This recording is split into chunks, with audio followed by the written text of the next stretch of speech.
Hello, my friends. Oh, my goodness, what a wonderful Sunday afternoon it is here in the Pacific Northwest. I am so delighted to see all of you. Well, in my imagination, I can see all of you. Welcome, welcome to another edition of Ops Fest Online.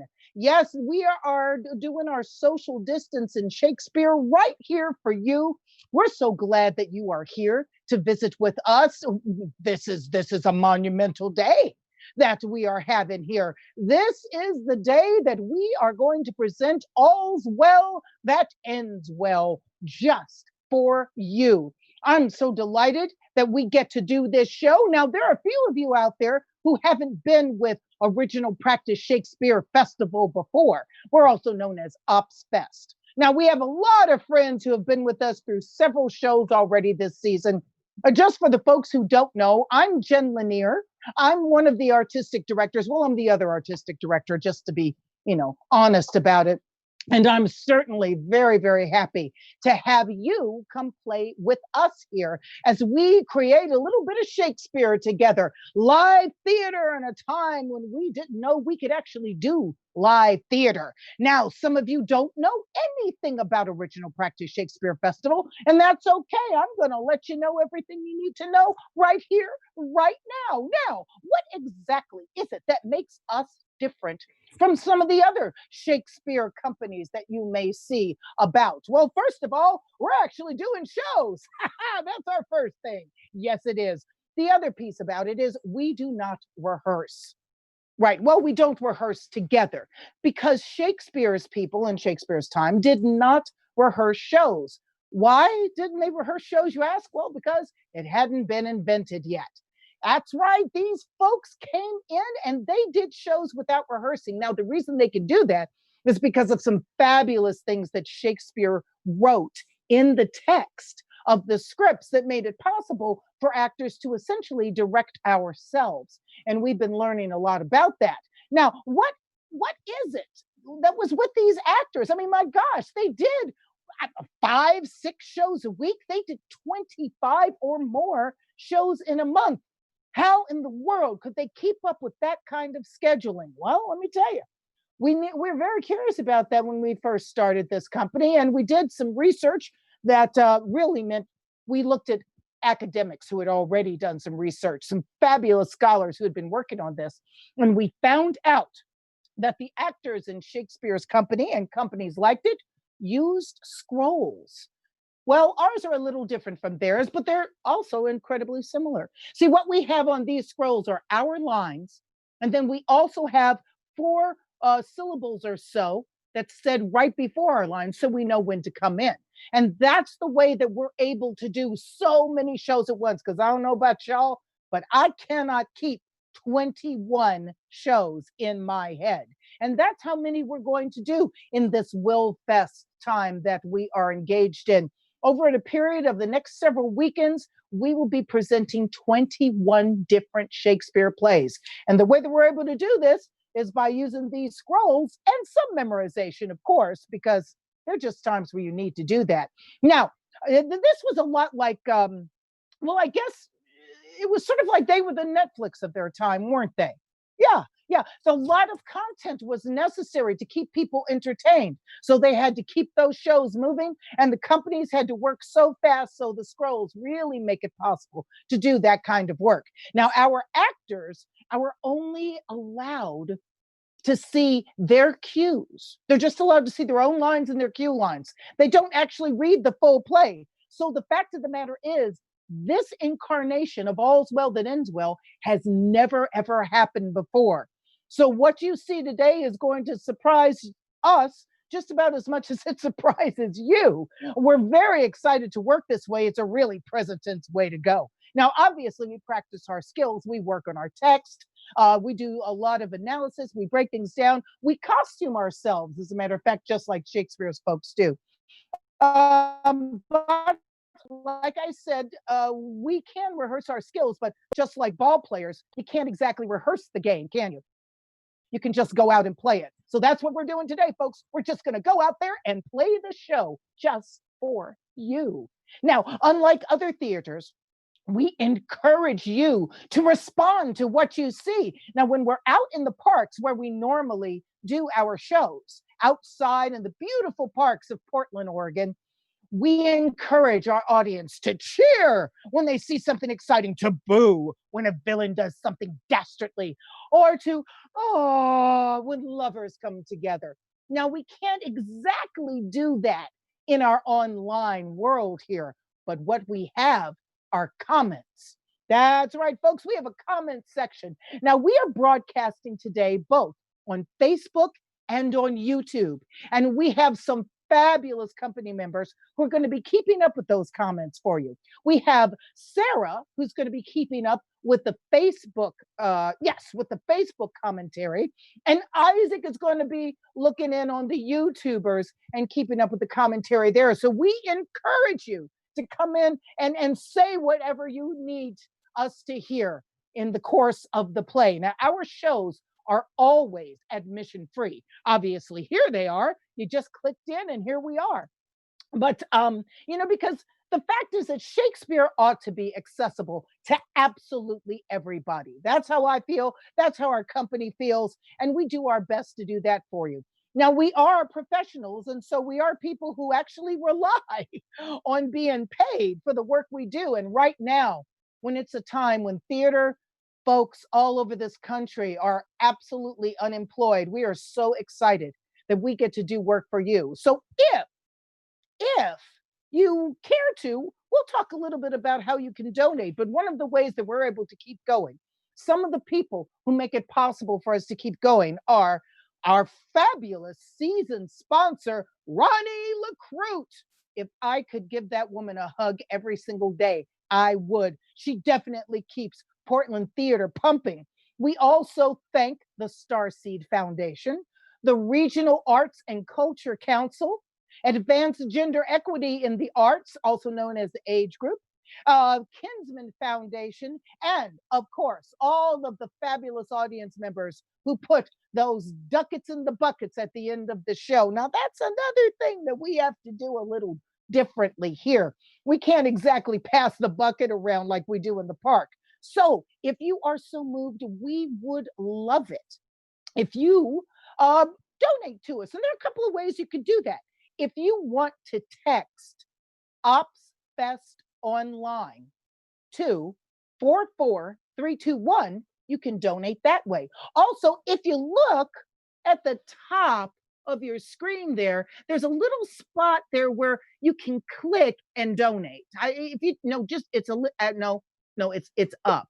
Yeah, right up. That's it. Yeah, if you just click that sometime, at intermission or at the end of the show and click there, you can donate whatever you want to us. And as a matter of fact, we're always happy for whatever you do. Yeah, we have people who give large amounts of money and we have people who give small amounts of money. And those people are absolutely important to us, every one of them. So whatever you feel moved to do, go right ahead and do it. Again, keep up with those comments because we love to connect with you any way we can. And also, we want to make sure that you know that there's another little piece that makes us a little different from some of the other Shakespeare companies in the world here. We use, just like they did in Shakespeare's time, an on-stage prompter. Now, the on-stage prompter is the only person that has the entire script in front of them. Okay, they are very, very, very valuable to us because they keep us on track. If some wildness happens here in the land of technology, the prompter will keep everything moving or set up a fabulous brief distraction to entertain you while we sort out the technical problems that may happen here. You never know what's going to happen in an ops show, and definitely in ops online, it's the same kind of thing. But today, oh my gosh, the onstage prompter, the host of the show, as it were, that you all get to interact with today. Oh, you're so lucky because the prompter today is one of the very best prompters we have out there. She has a sense of humor that will not quit, a wit that is sharp, and She's one of my best buddies. My friends, I want you to put your hands together for the inimitable, or whatever that word is, Tish Mescal. Hello, friends. I am so very excited to be prompt in here with you today. Thank you, Jen, for that amazing bring in. Who could not feel great after that intro?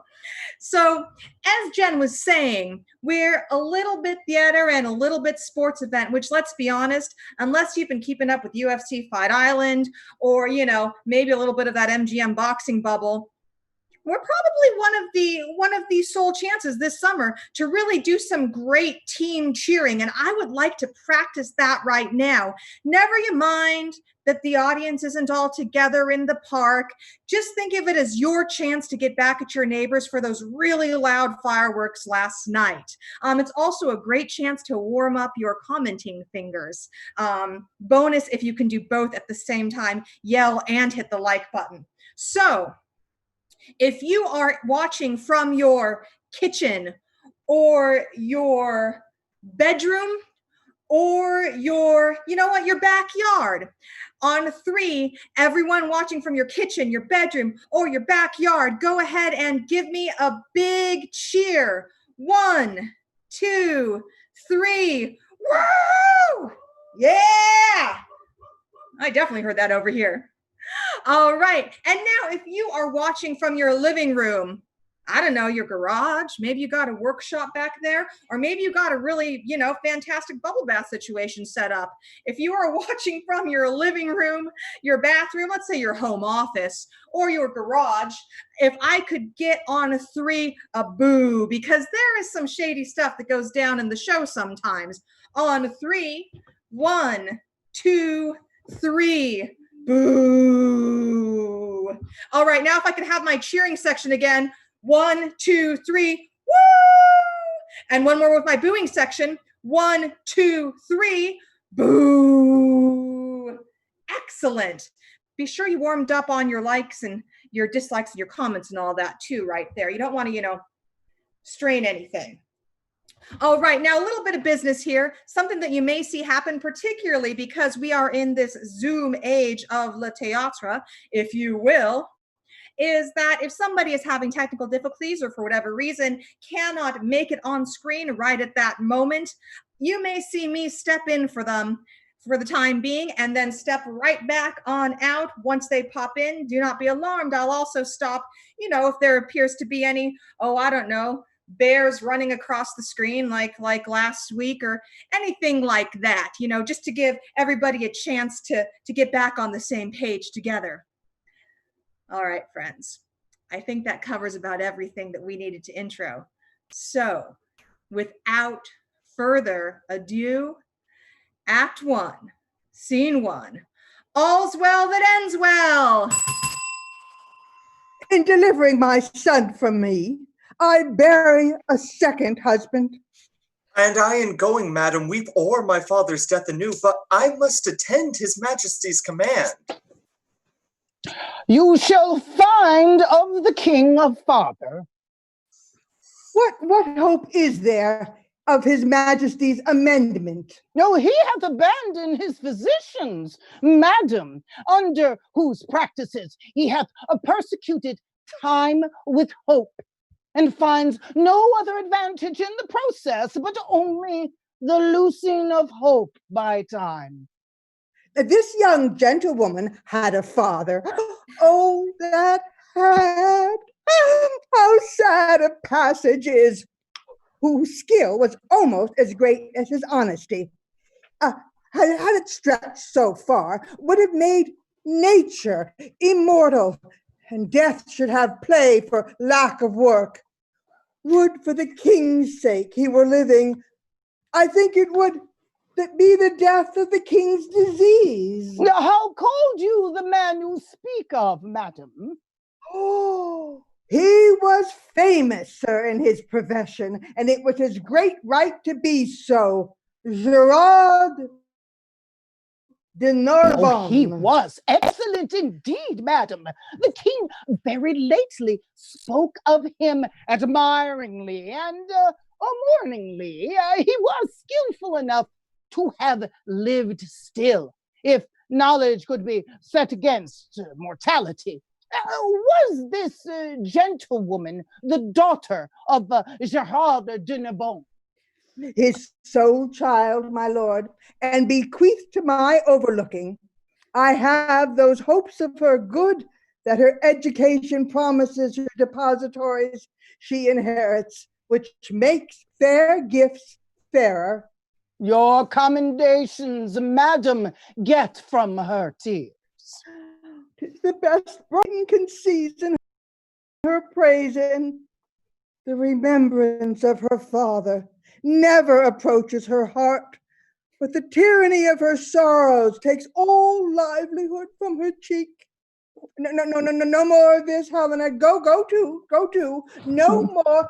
It be rather thought you affect a sorrow than to have. I do affect a sorrow indeed, but I have it too. Oh, moderate lamentation is the right of the dead. Excessive grief, the enemy to the living.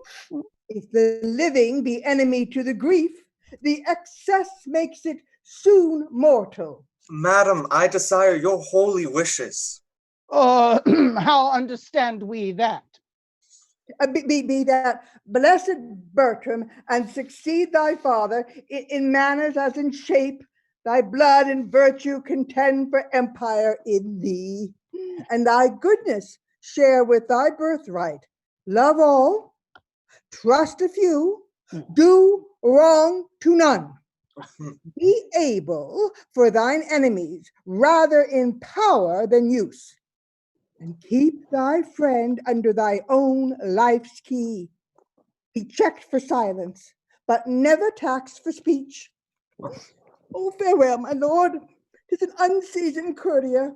Good my lord, advise him. Oh, he cannot want the best that shall attend his love.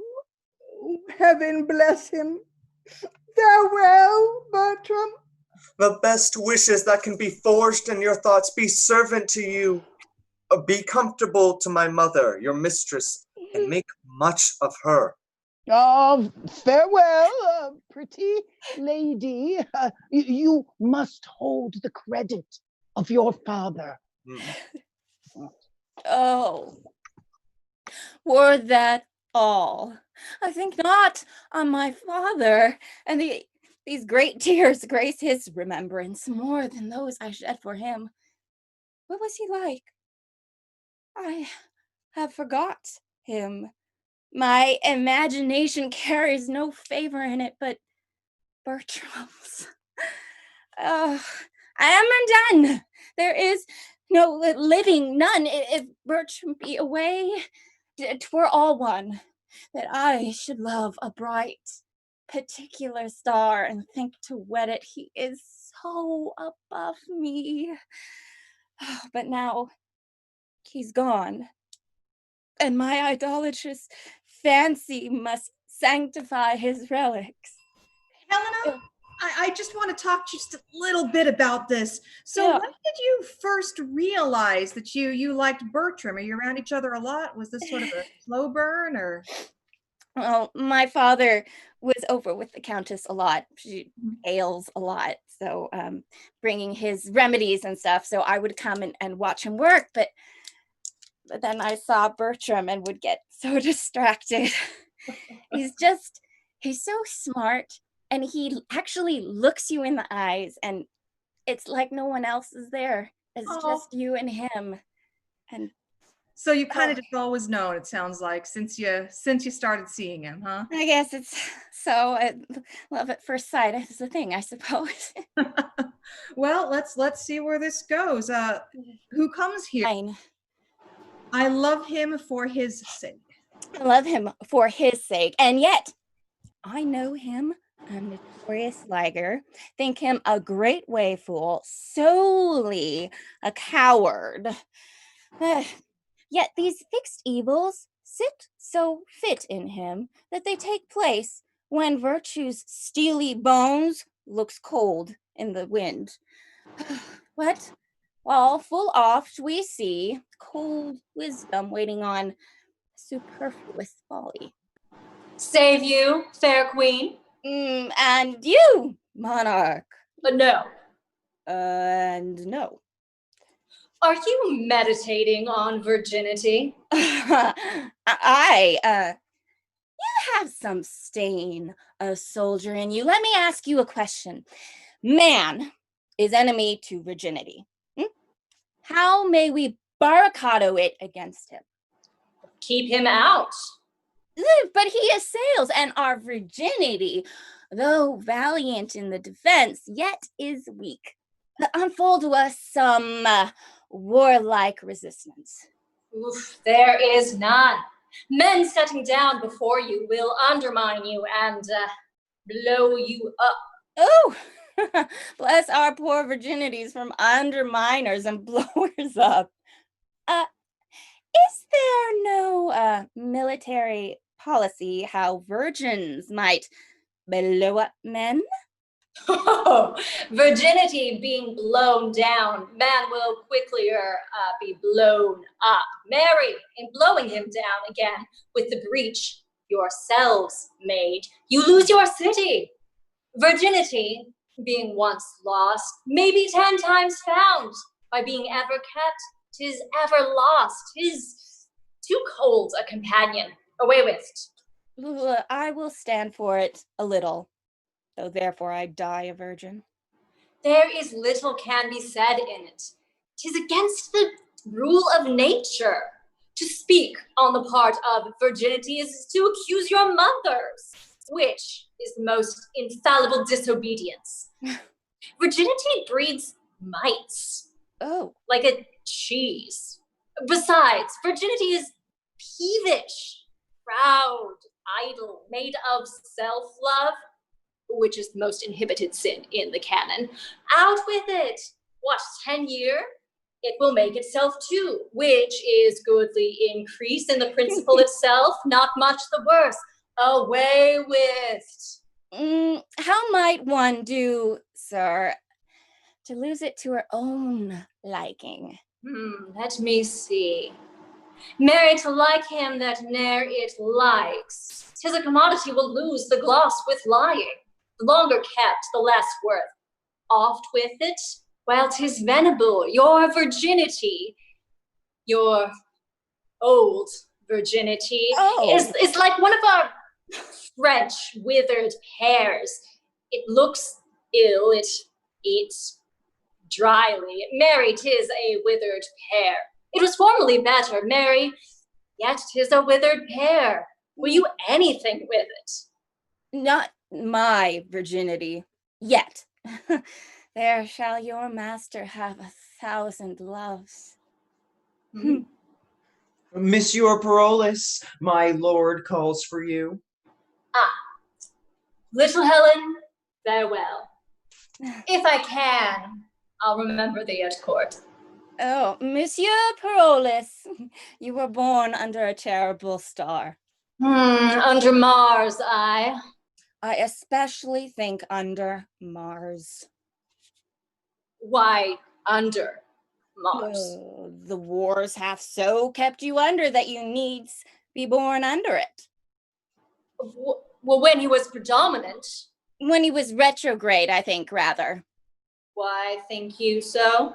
You go so much backwards when you fight. Yeah, that's for advantage. So is running away when fear proposes the safety.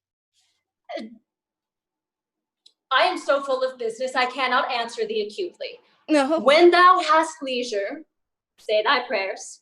When thou hast none, remember thy friends. Get thee a good husband, and use him as he uses thee.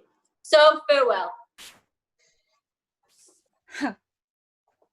Our remedies oft in ourselves do lie, which we ascribe to heaven. The fated sky gives us free scope, only doth backward pull our slow designs when we ourselves are dull. What power is it that mounts my love so high that makes me see but cannot feed mine eye. Impossible seem strange attempts to those that weigh their pains in sense, and do suppose what hath been cannot be. Who ever strove to shew her merit that did miss her love? The king's disease. My project may deceive me, but my intents are fixed and will not leave me.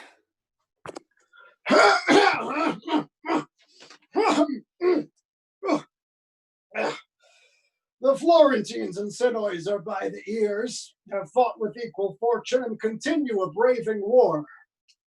So 'tis reported, sir. Ah, nay, 'tis most credible. We here receive it, a certainty vouched from our cousin Austria with caution, that the Florentine will move us for speedy aid, wherein our dearest friend prejudicates the business, and would seem to have us make denial. His love and wisdom, approved so to your majesty, may plead for amplest credence. Ah, he hath armed our answer, and Florence is denied before he comes. Ah, yet for our gentlemen that mean to see the Tuscan service, freely have they leave to stand on either part. It well may serve a nursery to our gentry, who are sick for breathing and exploit. Ah, what's he comes here? It is the Count Rossignol, my good lord, young Bertram. Oh, youth, thou bearest thy father's face. Frank nature, rather curious than in haste, hath well composed thee. Thy father's moral parts mayst thou inherit too. Welcome to Paris. My thanks and duty are your majesty's. I would I had that corporal soundness now, as when thy father and myself in friendship first tried our soldiership. He lasted long, but on us both did haggish age steal on, and wore us out of act.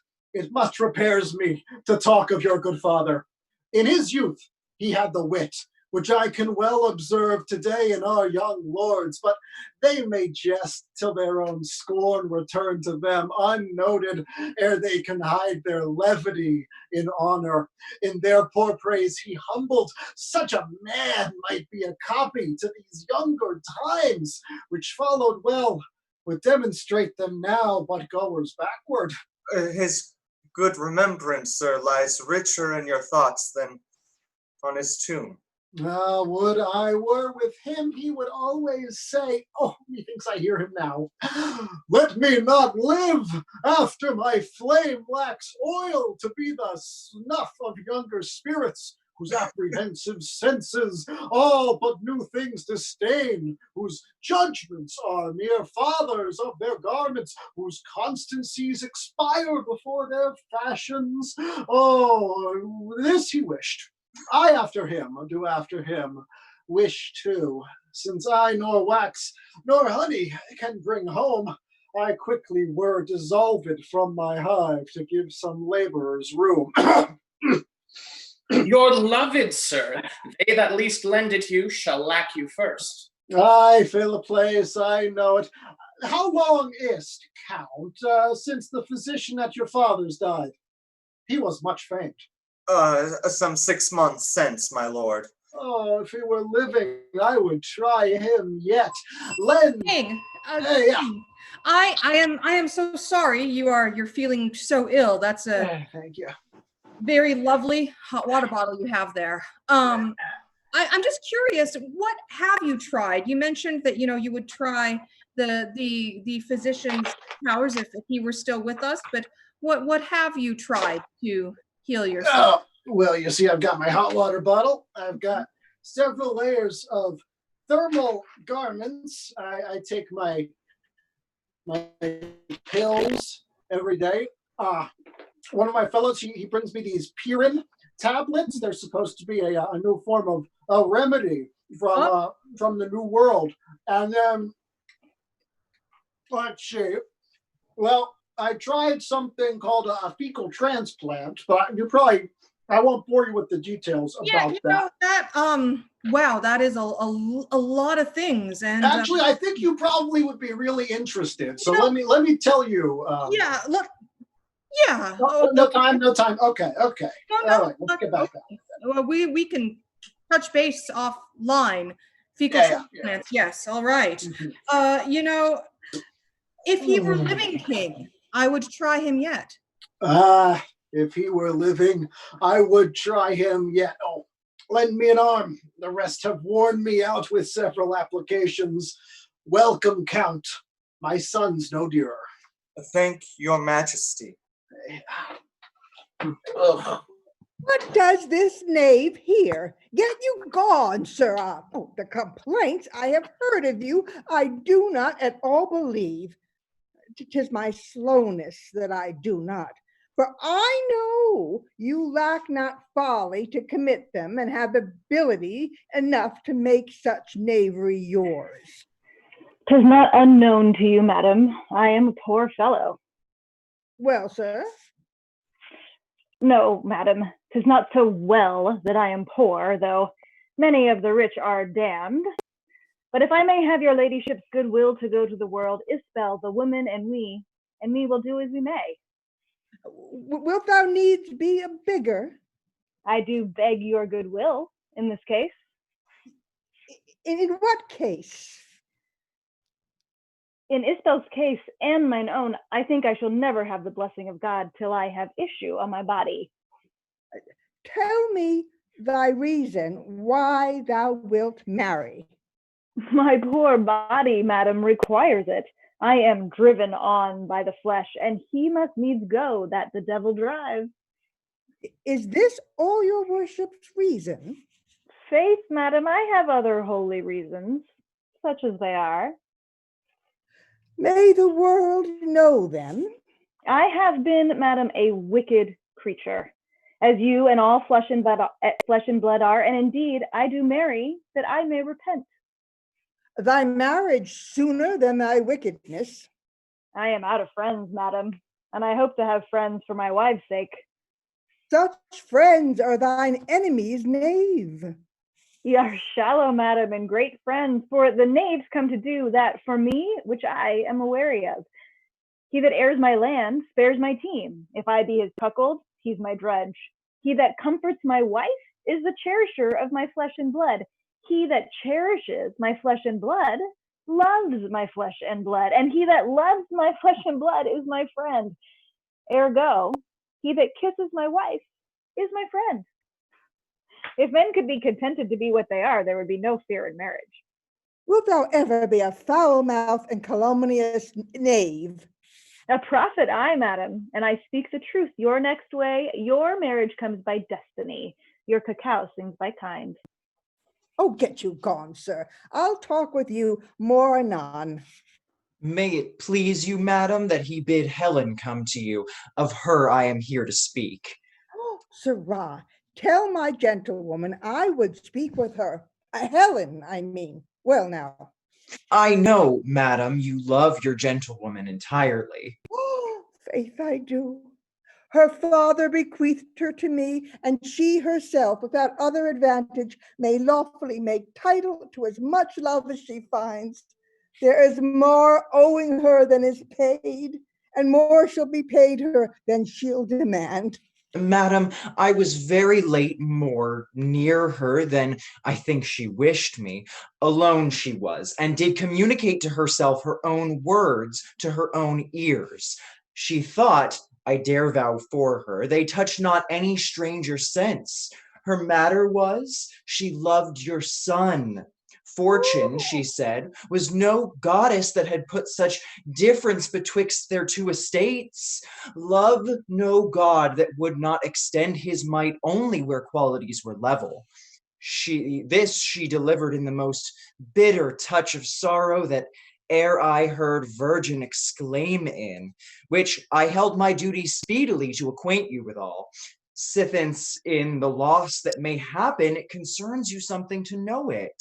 Oh, you have discharged this honestly. Keep it to yourself. Many likelihoods informed me of this before, which hung so tottering in the balance that I could neither believe nor misdoubt. Now pray you leave me.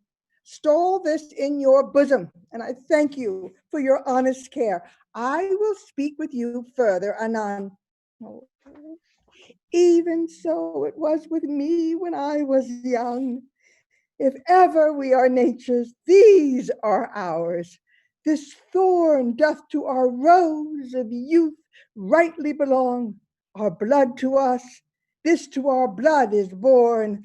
It is the show and seal of nature's truth, where love's strong passion is impressed in youth. By our remembrance of days foregone, such were our faults, or then we thought them none. Her eye is sick on it. I observe her now. What is? And Helena, you are muted. Oh, thank you. What is your pleasure, madam? You know, Helen, I am a mother to you. Mine honorable mistress. Nay. A mother. Why not a mother? When I said a mother, methought you saw a serpent. What's in mother that you start at it? I say I am your mother and put you in the catalog of those that were inwombed mine. 'Tis often seen adoption strives with nature, and choice breeds a native slip to us from foreign seeds. You ne'er pressed me with a mother's groan, yet I expressed to you a mother's care. God's mercy, maiden, does it curd thy blood to say I am thy mother? What's the matter? That this distempered messenger of wet, the many-colored iris round thine eye. Why, that you are my daughter? That I am not. I say I am your mother. The pardon, madam. The Count Resilion cannot be my brother. I am from humble, he from honored name. No note upon my parents. His all noble. My master and my dear lord, he is. And I, his servant, live, and will his vassal die. He must not be my brother. Nor I your mother. You are my mother, madam.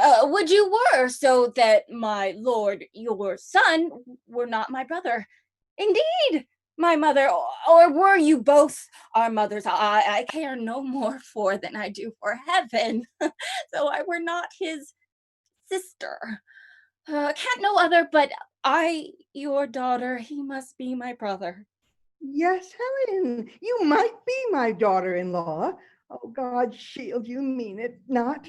Daughter and mother so strive upon your pulse. What pale again?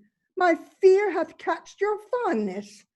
Now I see the mystery of your loveliness, and find your salt tears head now to all sense 'tis gross. You love my son. Good madam, but pardon me. Do you love my son? Your pardon, noble mistress. Love you my son? Do not you love him, madam?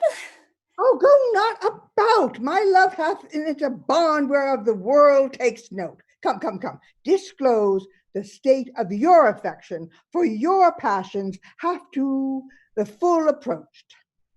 Then Appeased. I confess, here, on my knee before high heaven and you, that before you and next unto high heaven,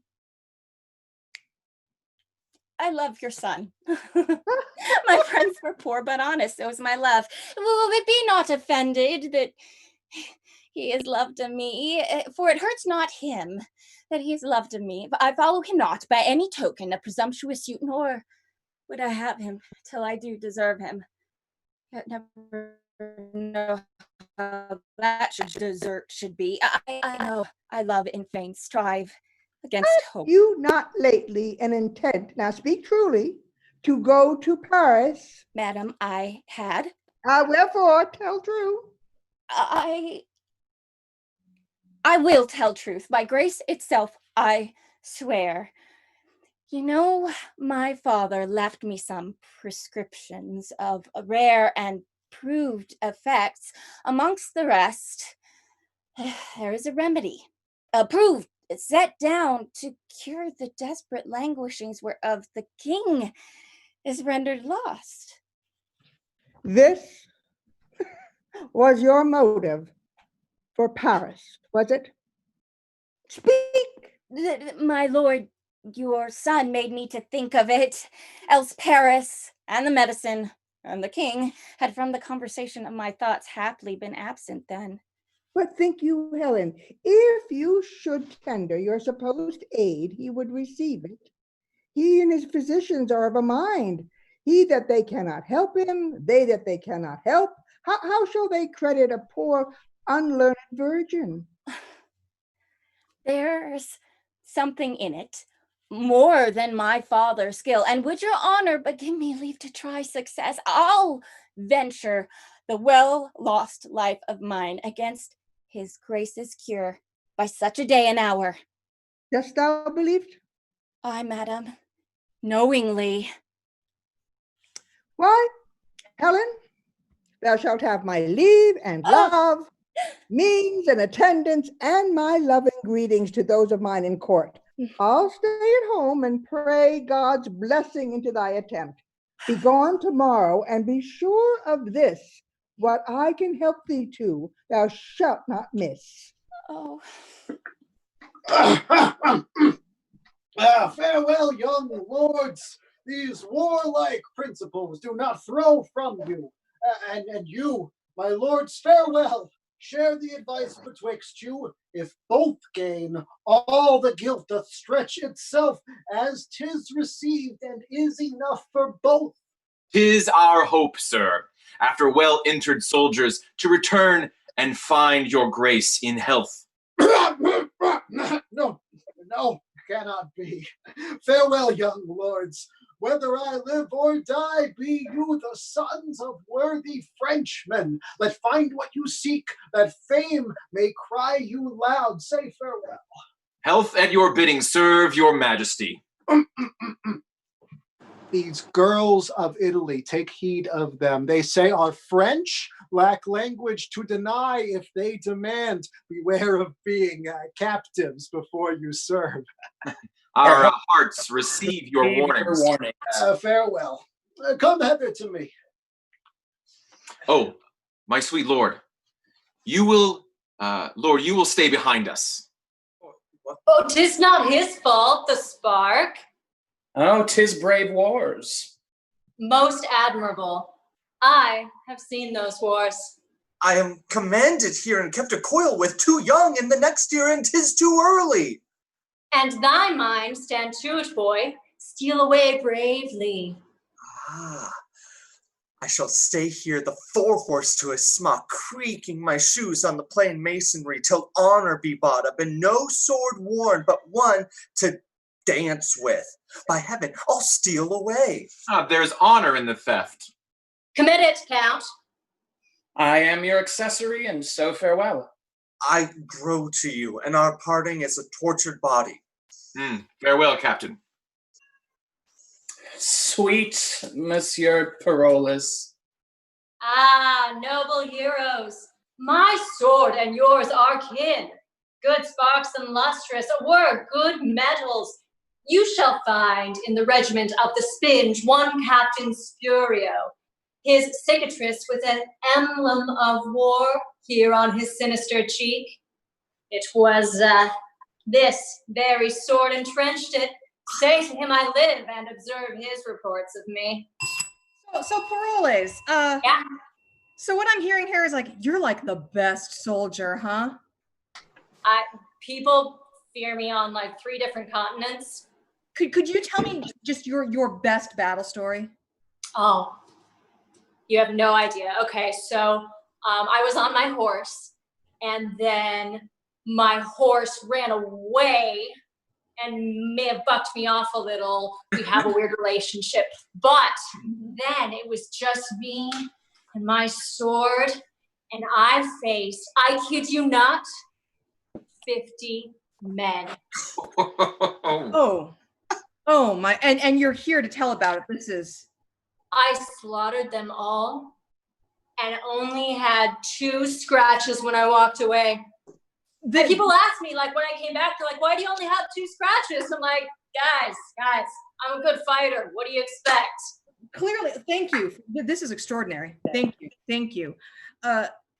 Captain, we shall, noble captain. We shall, noble captain. Mars dote on you for his novices. Well, what will ye do? Stay with the king. Use a more spacious ceremony to the noble lords. You have restrained yourself within the list of 2 colds and a dew. Be more expressive to them. For they that wear themselves in the cap of time, there do muster the true gait. Eat, speak, and move under the influence of the most received star. And though the devil lead the measure, sure are such to be followed after them, and take a more dilated farewell. And I will do so. Worthy fellows, and like to prove a most sinewy swordsman.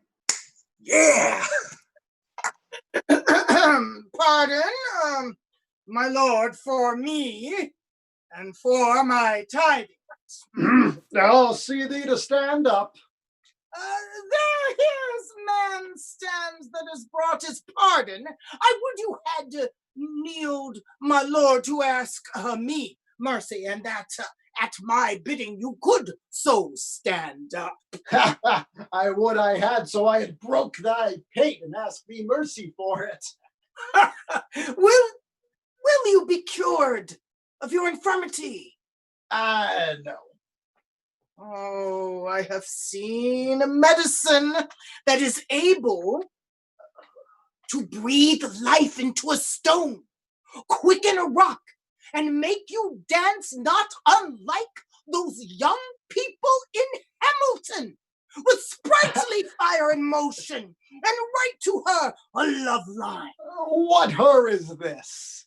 Why, Dr. She, my lord, there's one arrived, if you will see her. Now, faith, I have spoke with one, that in her sex, her years, profession, wisdom, constancy, hath amazed me more than I dare blame my weakness.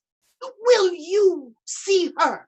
For that is her demand, and know her business. That done, laugh well at me.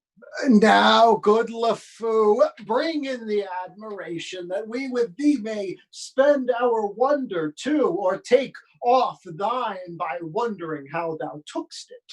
Nay, I'll fit you and not be all day neither. Thus he his special nothing ever prologues. Nay, well, come your ways. This haste hath wings indeed. Nay, come your ways. Mm-hmm. This is His Majesty. You say your mind to him. Now, fair one, does your business follow us? Aye, my good lord. Gerard de Narbonne was my father, and what he did possess, well found. I knew him. The rather will I spare my praises towards him, knowing him is enough. On his bed of death, many receipts he gave me, chiefly one, which is the dearest issue of his practice and of his old profession and experience, the only darling he bade me store up as a triple eye, safer than mine own too.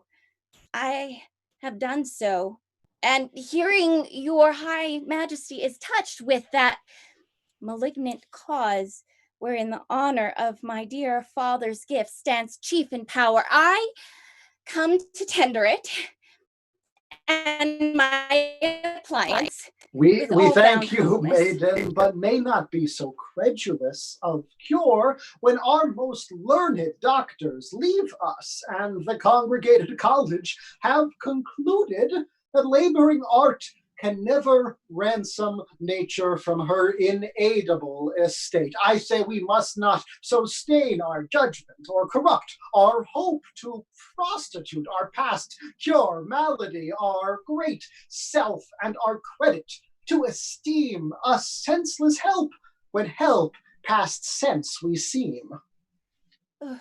My duty then shall pay me for my pains. I will no more enforce an office on you, humbly entreating from your royal thoughts a modest one to bear me back again. I cannot give thee less to be called grateful. Thou thought'st to help me, and such thanks I give as one near death to those that wish him live. But what full I know, thou knowest no part. I, knowing all my peril, thou no art. What I can do do no hurt to try, since you set up your rest against remedy. But it is most presumptuous of us when the help of heaven we count the act of men. Dear sir, to my endeavors give consent. Oh, of heaven, not me, make an experiment. But know I think, and think I know most true, my art is not past power, nor you past cure. Upon thy certainty and confidence, what darest thou venture? Tax of impudence, with vilest torture, let my life be ended. Thy life is dear for all that life can rate. Worth name of life in thee hath estimate. Youth, beauty, wisdom, courage, all that happiness and prime can happy call. Thou this to hazard needs must intimate, skill infinite, or monstrous desperate. Sweet practicer, thy physic I will try, administers thine own death if I die. If I break time or flinch in property of what I spoke, unpitied, let me die, and well deserved. Not helping, death's my fee. But if I help you, what do you promise me? Make thy demand. But will you make it even? I by my scepter and my hope of help. Then shalt thou give me with thy kingly hand what husbands in thy power I will command. Exempted be from me the arrogance to choose from forth the royal blood of France, but such a one, your vassal, whom I know is free for me to ask thee to bestow. Here is my hand. The premises observed. Thy will by my performance shall be served. So make the choice of thy own time, for I, thy resolved patient, on thee still rely. More should I question thee, and more I must, though more to know could not be more to trust. From whence thou camest, how tended on, but rest, unquestioned welcome, and undoubted blessed. Give thee some help here, Hoa. Oh. If thou proceed as high as word, my deed shall match thy deed. Come on, sir. I shall now put you to the height of your breeding. I will show myself highly fed and lowly taught. I know my business is but to the court. Oh, to the court. Truly, madam. What special when you put off that with such contempt, but to the court? Truly, madam. If God have lent a man any manners, he may easily put it off at court. But for me, I have an answer will serve all men. Oh, Mary, that's a beautiful answer that fits all questions. It's like a barber's chair that fits all buttocks. The pin buttock, the quatch buttock, the brawn buttock, or any buttock. Will your answer serve to fit all questions? As fit as the nail to his hole, the cuckold to his home, as a scolding queen to a wrangling knave, as the nun's lip to the friar's mouth, nay, as the pudding to his skin. Have you, I say, an answer of such fitness for all questions. From below your duke to beneath your constable, it will fit any question. If it must be an answer of most monstrous size, that must fit all demands. But a trifle neither, in good faith. If the learned should speak the truth of it, here it is, and all that belongs to it. Ask me if I am a courtier. It shall do you no harm to learn. To be young again, if we could, I will be a fool in question, hoping to be the wiser by your answer. I pray you, sir, are you a courtier? Oh, Lord, sir. There's a simple putting off. More, 100 of them. Sir, I am a poor friend of yours that loves you. Oh, Lord, sir. Thick, spare not me. I think, sir, you can eat none of this homely meat. Oh, Lord, sir. Nay, put me to it, I warrant you. You were lately whipped, sir, as I think. Oh, Lord, sir, spare not me. Do you cry, oh Lord, sir, at your whipping, and spare not me? Indeed, your "oh Lord, sir" is very sequent to your whipping. You would answer very well to a whipping if you were but bound on't. I ne'er had worse luck in my life than my "oh Lord, sir." I see things may serve long, but not serve ever. I play the noble housewife with the time to entertain it so merrily with a fool. Oh, Lord, sir. Why? There serves well again. And answer to your business. Now, give Helen this and urge her to present answer back. Commend me to my kinsman and my son. Oh, yes. This is not much. Oh, not much commendation to them.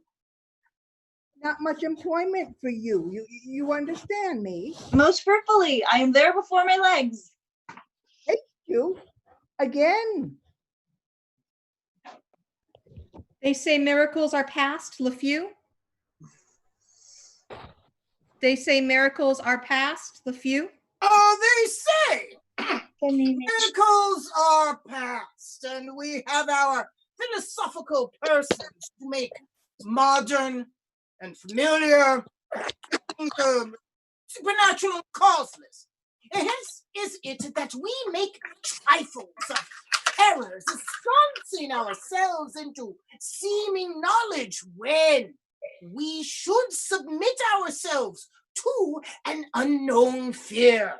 Why, 'tis the rarest argument of wonder that hath shot out in latter times. And so it is. To be relinquished of the artist of all the learned and authentic fellows. Right, so I say. That gave him out incurable. Why, there it is, so say I too. Not to be helped. Right, as 'twere a man assured of a uncertain life and sure death. Just you say, well, so would I have said. I may truly say it is a novelty of the world. That's it. I would have said the very same. Why, your dolphin is not lustier. For me, I speak in respect. Nay, 'tis strange. 'Tis very strange that in the brief and the tedious of it, and he's of a most pernicious spirit that will acknowledge it to be the very hand of heaven. So I say. Most weak. And debile minister, great power, great transcendence, which should indeed give us further to be made than alone to the recovery of the king, as to be generally thankful. I would have said it. You say well. Here comes the king. Lustig, as the Dutchman says. Why? Oh, he's in. Ha ha ha! Look at that eye that goes. Oh, I can do that too. Oh. More than a girl. It's not this Helen. For God, I think so. Go! Call before me all the lords in court. Stand, my preserver, by thy patience side, and with this healthful hand, whose banished sense thou hast repealed, a second time receive the confirmation of my promised gift, which but attends thy naming. Before we find out who Helen has chosen, I just want to talk to Paroles and LeFew for a second here. You know, of course. you two you have this symbiosis in terms of finishing each other's sentences, and I was wondering if you could tell me about the last time you two were out at a bar together, in a similar style. You know, help each other with the story here. Well, I suppose we could do that, could we not? The last time. Just don't mention the one time. Oh, the one time that I ended up having to pay. Yeah, that one. Don't mention it. Of course not. No. I would never, ever mention the time that you came into the bar with not a penny to your name. I believe you thought your purse had been stolen by like 50 robbers who I fought off. Thank you very much. Yes, you fought them off, even though you had not a weapon upon you. It really was quite amazing. The strength of your You know, you don't need weapons when you got these guns. You know, I think I'm getting the picture here. Paroles, those groups of 50 really get you. Well, yeah. I almost wonder if it's like this same covert organization that's after me or something. You know, or it's just the amount that one can break $1 down. You know, lest I disrupt the mind meld, I don't want, I don't want to break up such a beautiful friendship here. So let's go to which but attends thy naming, king. Which but attends thy naming, fair maid, send forth thine eye. This youthful parcel of noble bachelors stand at my bestowing, o'er whom both sovereign power and father's voice I have to use. Thy frank election make, thou hast power to choose, and they none to forsake. To each of you one fair and virtuous mistress. Fall when love please, marry to each, but one. Peruse them. Well, not one of those, but had a noble father. Gentlemen, heaven hath through me restored the king to health. We understand. And thank heaven for you. I am a simple maid, and therein wealthiest that I protest I simply am a maid. Please, your highness, I have done already. The blushes in my cheeks thus whisper me, be blush that thou shouldst choose, but be refused. Let the white death sit on thy cheek forever, will ne'er come there again. Make choice and see who shuns thy love, shuns all his love in me. Sir, will you hear my suit? And grant it. Thanks, sir. All the rest is mute. The honor, sir, that flames in your fair eyes before I speak too threateningly replies. Love, make your fortunes 20 times above her that so wishes, and her humble love. No better if you please. My wish receive with great love, and so I take my leave. You are too young and too happy and too good to make yourself a son out of my blood. For one, I think not so. I dare not say I take you, but I give me and my service ever whilst I live into your guiding power. this is the man.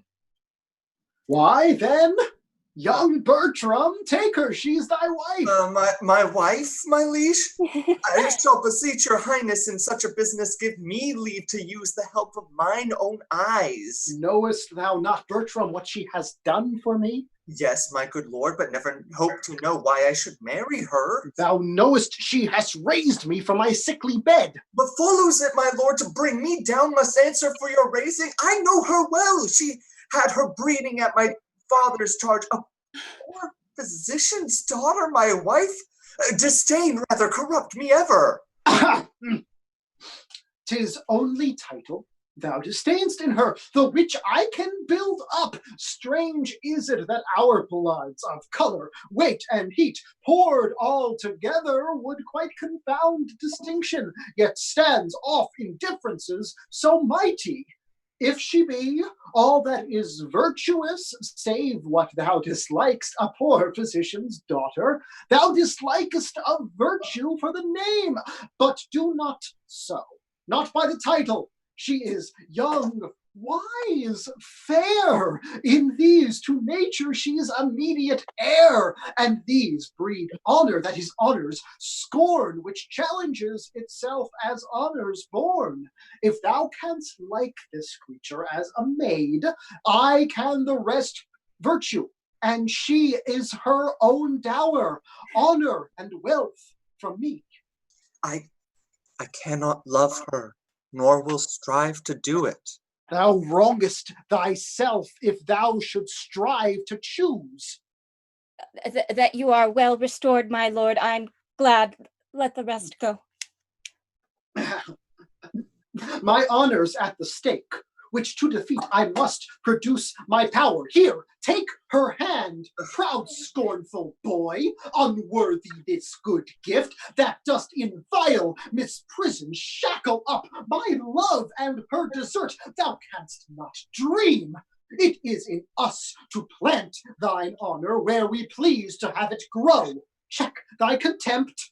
Obey our will, which travels in thy good, or I will throw thee from my care forever into the staggers and the careless lapse of youth and ignorance, both my revenge and hate loosing upon thee in the name of justice, without all terms of pity. Speak thine answer. Pardon, my gracious lord, for I submit my fancy to your eyes when I consider what great creation and what dole of honor flies where you bid it. I find that she, which late was in my nobler thoughts most space, is now the praised of the king, who so ennobled is as 'twere born so. Take her by the hand, and tell her she is thine, to whom I promise a counterpoise, if not to thy estate, a balance more replete. I take her hand. Good fortune and the favor of the king smile upon this contract, whose ceremony shall be performed tonight. As thou lovest her, thy love's to me religious, else does err. Do you hear, monsieur? A word with you. Oh, your pleasure, sir. Yes, now, your lord and master did well to make his recantation. Recantation? My lord? My master? Aye, is it not a language I speak? Most harsh one. Not to be understood without bloody succeeding. My master? Are you companion to the Count Roussillon? To any count, to all counts, what is a man? Oh, to what accounts man? Count's maester is of another style. You are too old, sir. Let us satisfy you. You are too old.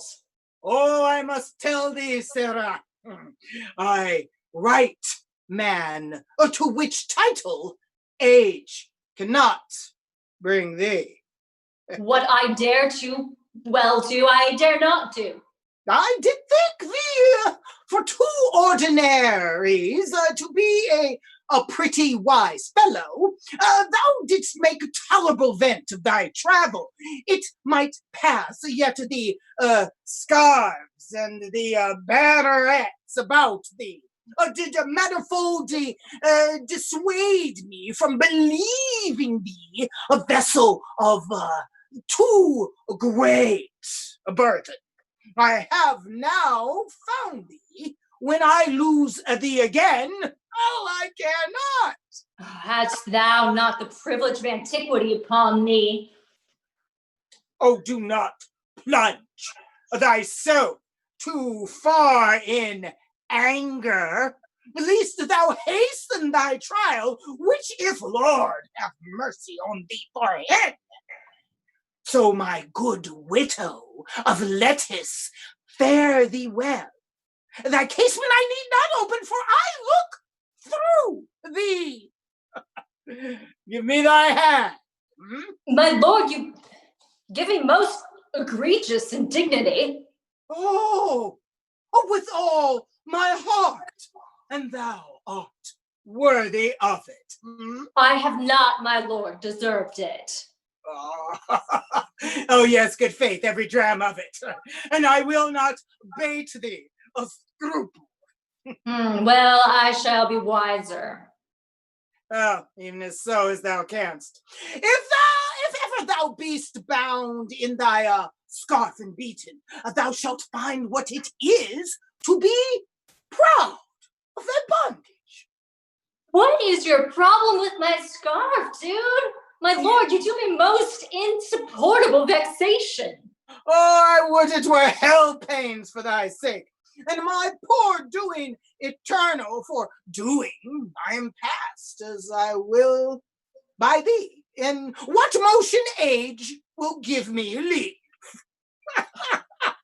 Well, thou shalt have a son shall take this disgrace off me. Scurvy old, filthy old, scurvy lord. Well, I must be patient. There is no fettering of authority. I'll beat him. By my life, if I can meet him with any convenience, and he were double and double a lord, I'll have no more pity of his age than I would have of a... I'll beat him. And if I could but meet him again. Sarah! Lord and master's married. There's news for you. You have a new mistress.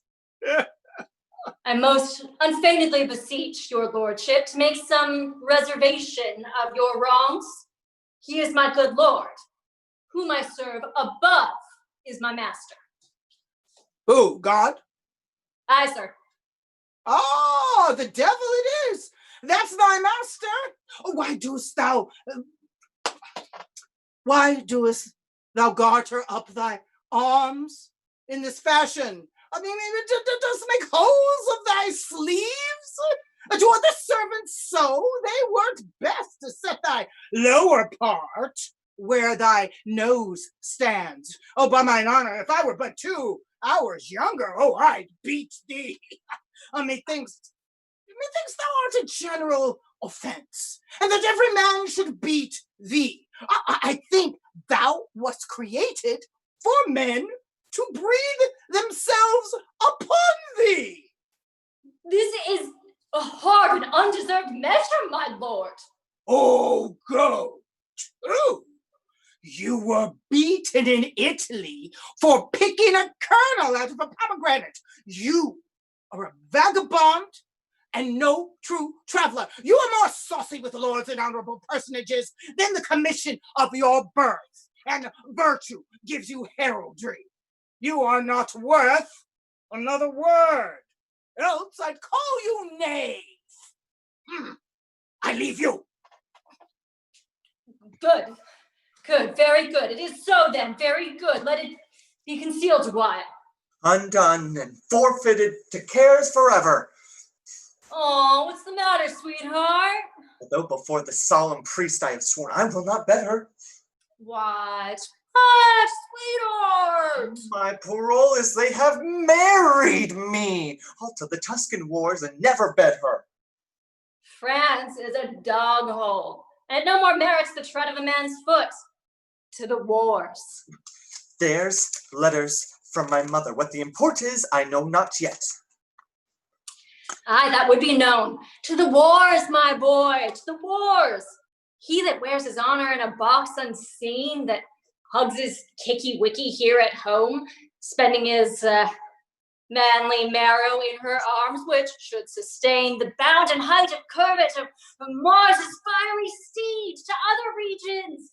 France is stable. We that dwell in jades, therefore, to the war.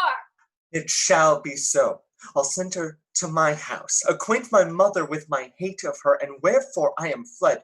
Write to the king that which I durst not speak. His present gift shall furnish me to those Italian fields where noble fellow strikes. Wars is no strife to the dark house and the detected wife. Will this capriccio hold in thee, Archer? Go with me to my chamber and advise me. I'll send her straight away tomorrow, all to the wars, she to her single sorrow. My these ball bound, there's noise in it. 'Tis hard, these young married men that's marred. Go away, leave her bravely. Go, the king has done you wrong, but hush, 'tis so. Oh, my mother greets me kindly. Is she well? She is not well, but she has her health. She's very married, but yet she is not well. But thanks be given, she's very well, and wants nothing in the world. But yet she is not well. Oh, if she be very well, what does she ail that she's not very well? Truly, she's very well indeed. Oh. But for two things. What two things? One, that she's not in heaven, whether God sent her quickly. The other, that she's in earth, from whence God sent her quickly. Hannah, I was just wondering, how was the wedding? How are you feeling right now? What was it like? It was a bit rushed. The king was really eager to make it happen, but I know that Bertram wasn't that excited about it. I feel so bad. I thought he would love that I came to the court and did all this just for him. And then, of course, the king took it a little farther than I would have been fine if he didn't want me. I mean, I'm not worth him. I'm not worthy at all. One, you stop that. You're awesome. And two, let's have a lot of mixed feelings about this right now. I'm so happy I can say I am Bertram's wife. But when I look at him, he's not looking at me the same way he used to. Well, you know, I hear men are changeable beings. Let's see what we get here, huh? So, Clown, could we do this from whence God send her quickly again? That she's in earth, from whence God sent her quickly. Bless you, my fortunate lady. I hope, sir, I have your goodwill to have mine own good fortune. You had my prayers to lead them on, and to keep them on, and to have them still. Oh, my knave! How does my old lady? So that you had her wrinkles and I her money? I would she did as you say. Why, I say nothing. Mary, you are the wiser man. For many a man's tongue shakes out his master's undoing. To say nothing, to do nothing, to know nothing, and to have nothing. It is to be a great part of your title, which is within a very little of nothing. Away, thou art a knave. You should have said sir before a knave. Thou art a knave. That's before me, thou art a knave. This had been truth, sir. Go to, thou art a witty fool. I have found thee. Did you find me in yourself, sir? Or were you taught to... Good name, faith, and well fed. Madam, my lord will go away tonight. A very serious business calls on him. A great prerogative and right of love, which as your due time claims, he does acknowledge, but puts off to compelled restraint, whose want and whose delay is stewed with sweets, which they distill now in curbed time, to make the coming hour o'erflow with joy and pleasure drown the brim. What's his will else? That you will take your instant leave of the king and make this haste your own good proceeding. Strengthen it with that apology you think may make it probable need. What more commands he? That having attained you, presently attend on his further pleasure. In everything, I wait upon his will. I shall report it so. I pray you come, sirrah. But I hope your lordship thinks not him a soldier. Yes, my lord, and a very valiant to prove.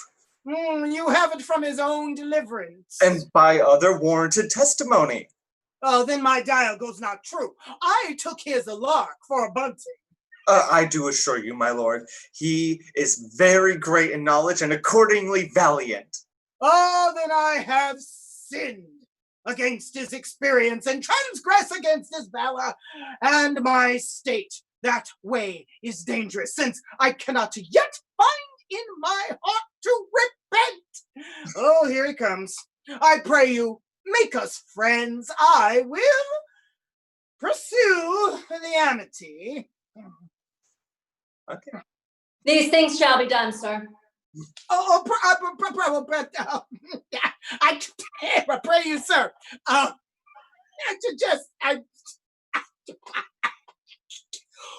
Who's this Taylor? Sir? I know. I know him. Well, sir, he serves as a good workman. A very good tailor. Is she gone to the king? She is. Will she away tonight? As you'll have her. I have writ my letters, casketed my treasure, given order for our horses, and tonight, whene'er I should take possession of the bride, and ere I do begin. Oh, a good traveler is something at the latter end of a dinner. But on that lies 3/3, and uses a known truth to pass 1,000 nothings with, should be once hard and thrice beaten. Oh, God save you, Captain. Is there any unkindness between my lord and you, monsieur? I know not how I have deserved to run into my lord's displeasure. Oh, you have made shift to run into boots and spurs and all, like him that leapt into the custard and out of it you'll run again, rather than suffer question for your residence. It may be you have mistaken him, my lord. Oh, shall do so ever. Fare you well, my lord, and believe this of me. There can be no kernel of this light nut. The soul of this man is his clothes. Trust him not in matter of heavy consequence. Farewell, monsieur. I have spoken better of you than you have or will to deserve at my hand, but we must do good against evil. An idle lord, I swear. I think so. I think you look great. Thank you. You know, when I travel, I like travel everywhere. I think I got this one in Guatemala and this one in Italy. I had to go all the way to Australia for this scarf. So I love that you close tell a story. This is just got it at Goodwill because I thought it looked boring. I'll take you shopping, bro, when we get to Italy. Sounds good. What, do you not know him? Yes, I do know him well, and common speech gives him a worthy praise. Oh, here comes my clog. I have, sir, as I was commanded from you, spoke with the king, and have procured his leave for present parting. Only he desires some private speech with you. I shall obey his will. You must not marvel, Helen, at my course, which holds not color with the time, nor does the ministration and required office on my particular. Prepared was I not for such a business, therefore am I found so much unsettled. This drives me to entreat you that presently you take your way home, and rather muse than ask why I entreat you, for my respects are better than they seem, and my appointments have in them a need greater than it shows itself at the first view to you that knows them not. This to my mother, twill be 2 days ere I shall see you, so I leave you to your wisdom. Oh, sir, I can nothing say but that I am your most obedient servant. Come, no more of that. And ever shall, with true observance, seek to eke out that wherein toward me my homely stars have failed to equal my great fortune. Let that go. My hast is very great. Farewell, hie home. Pray, sir, your pardon. Well, what would you say? I am not worthy of the wealth I owe, nor dare I say 'tis mine, and yet it is. But like a timorous thief, most fain would steal what law does vouch mine own. What would you have? Something, and scarce so much. Nothing, indeed. I would not tell you what I would, my lord. Faith, yes. Strangers and foes do sunder and not kiss. I pray you stay not, but in haste a house. Horse. I shall not break your bidding, good my lord. Where are my other men? Monsieur, farewell. Go thou toward home, where I will never come, whilst I can shake my sword or hear the drum. Away, and for our flight. Bravely, coraggio! It hath happened all as I would have had it, save that he comes not along with her. By my troth, I take my young lord to be a very melancholy man. Well, let me see what he writes when he means to come. I have no mind to Isbel since I was at court. Our old lings and our old Isbels of the country are nothing like your old ling and your Isbels of the court. The brains of my Cupid knocked out, and I begin to love as an old man loves money, with no stomach. What have we here? In that you have there. Sent you a daughter-in-law. She hath recovered the kingdom, recovered the king, and undone me. I have wedded her, not bedded her, and sworn to make the knot eternal. You shall hear I am run away. Know it before the report come. If there be breath enough in the world, I will hold a long distance. My duty to you, your unfortunate son, Bertram. Oh, this is not well, rash and unbridled boy, to fly the favors of so good a king, to pluck the indignation on thy head by the misprizing of a maid too virtuous for the contempt of empire. Madam, my lord is gone, forever gone. Do not say so. Think upon patience. Pray you, gentlemen, I have felt so many quirks of joy and grief that the first face of neither on the start can woman me unto it. Where is my son, I pray you? Madam, he's gone to serve the Duke of Florence. Look on his letter, madam. Here's my passport. When thou canst get the ring upon my finger, which never shall come off, and shew me a child begotten of thy body that I am father to, then call me husband. But in such a then I write a never. This is a dreadful sentence. I prithee, lady, Have better cheer. If thou engrossest, all the griefs are thine. Thou robb'st me of a moiety. He was my son, but I do wash his name out of my blood, and thou art all my child. Towards Florence is he? Aye, madam. And to be a soldier? Such is his noble purpose, and belief the Duke will lay upon him all the honor that good convenience claims. Till I have no wife, I have nothing in France. 'Tis bitter. Find you that there? Aye, madam. Nothing in France until he have no wife. There's nothing here that is too good for him, but only she, and she deserves a lord that 20 such rude boys might tend upon and call her hourly mistress. Who was with him? A servant only, and a gentleman which I have sometime known. Carolus, was it not? Aye, my good lady, he. A very tainted fellow and full of wickedness. My son corrupts a well-derived nature with his inducement. His sword can never win the honor he loses. Will you draw near? Oh. Till I have no wife, I have nothing in France. Nothing in France until he has no wife.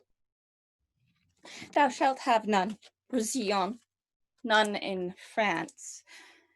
And hast thou all again?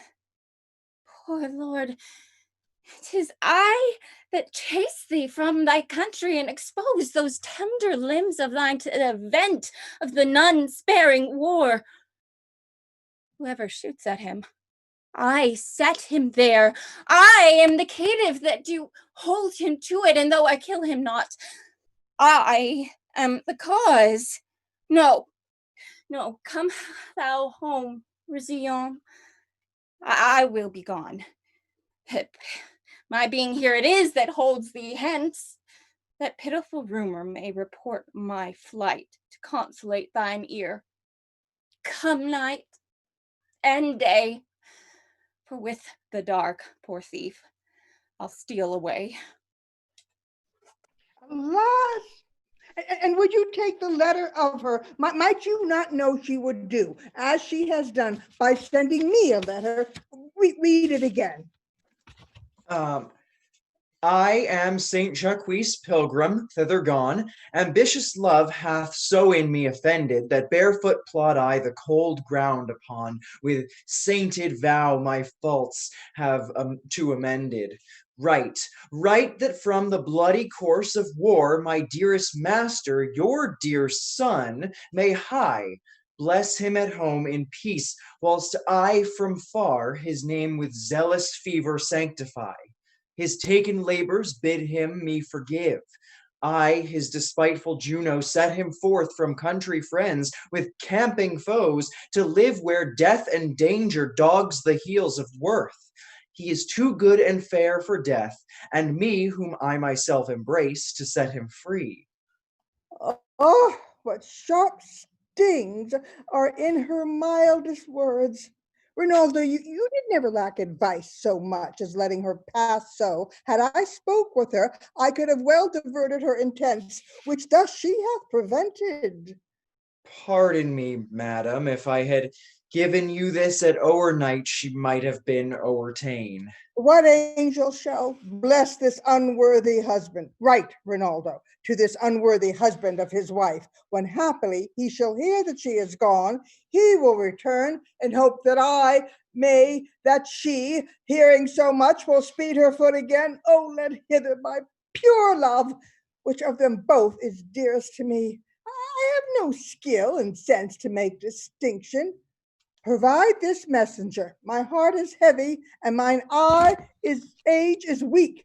Grief would have tears, and sorrow bids me speak.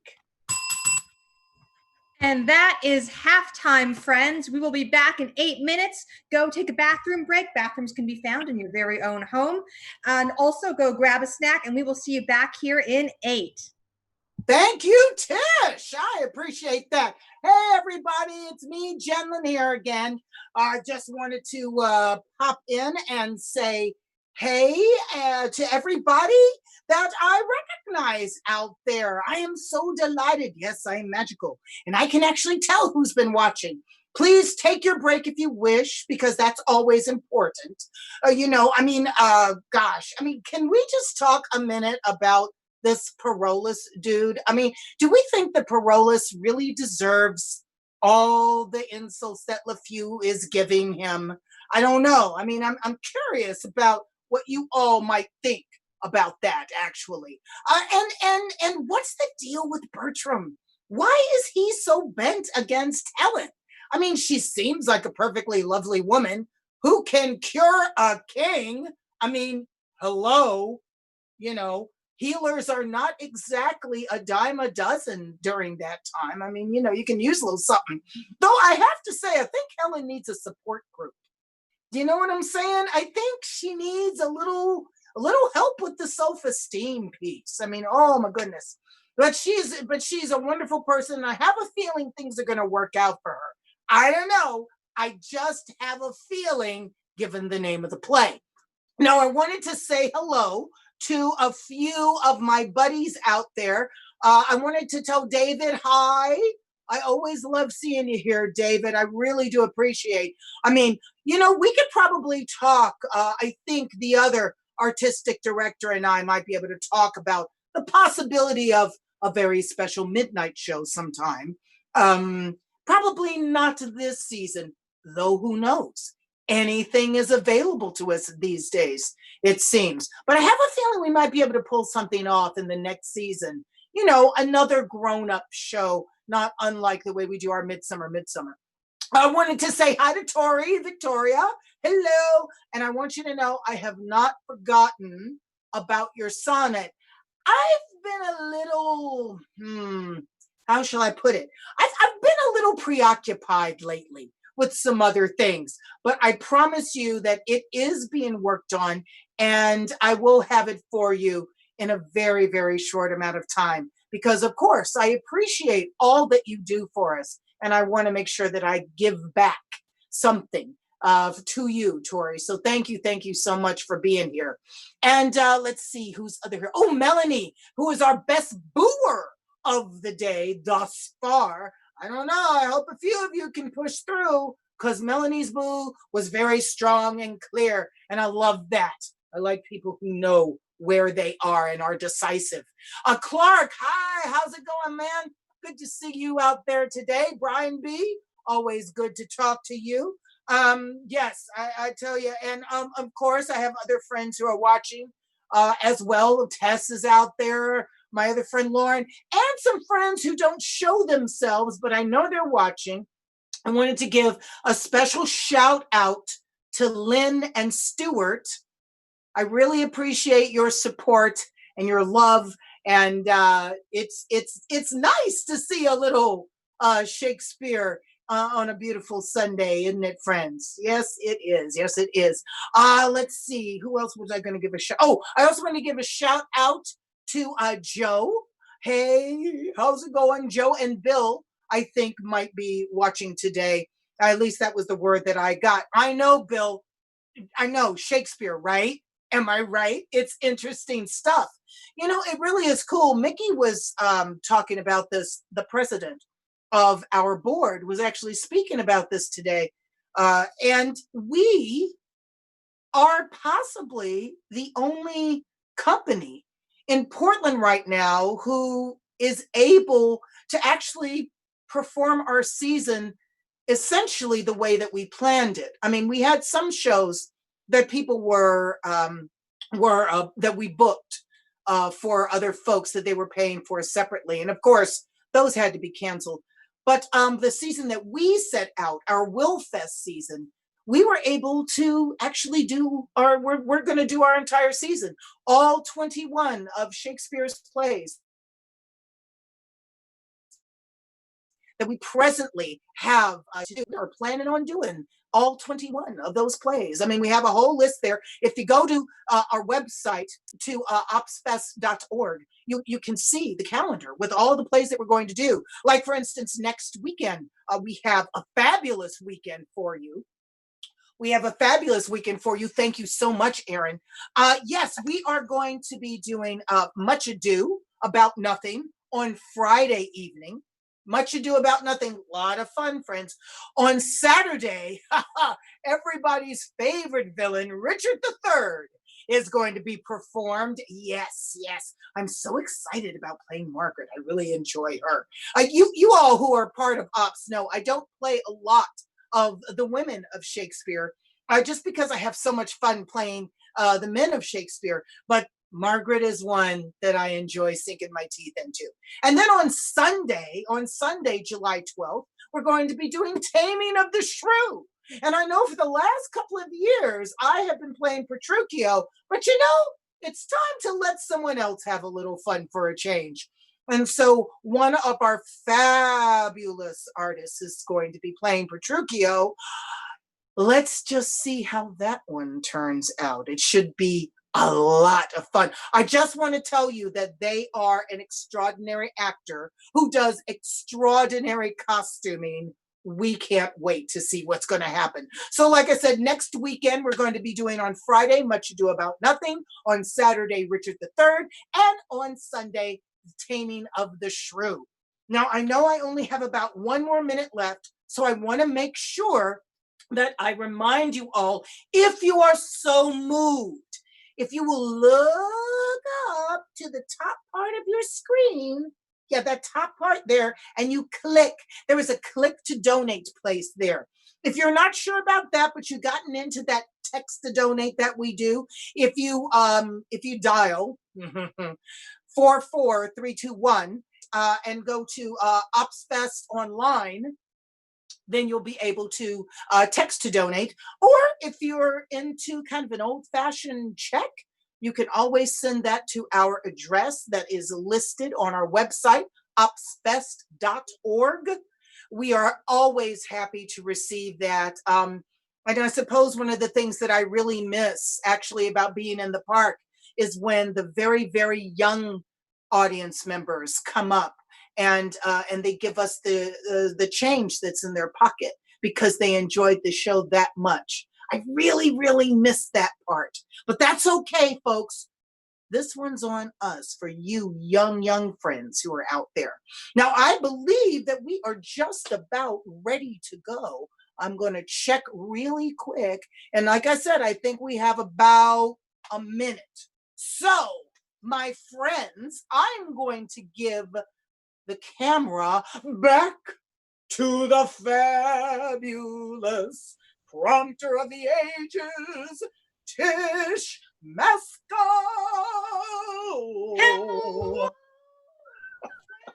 Oh my golly, I think I just need to be sung on for everything in life from here on out.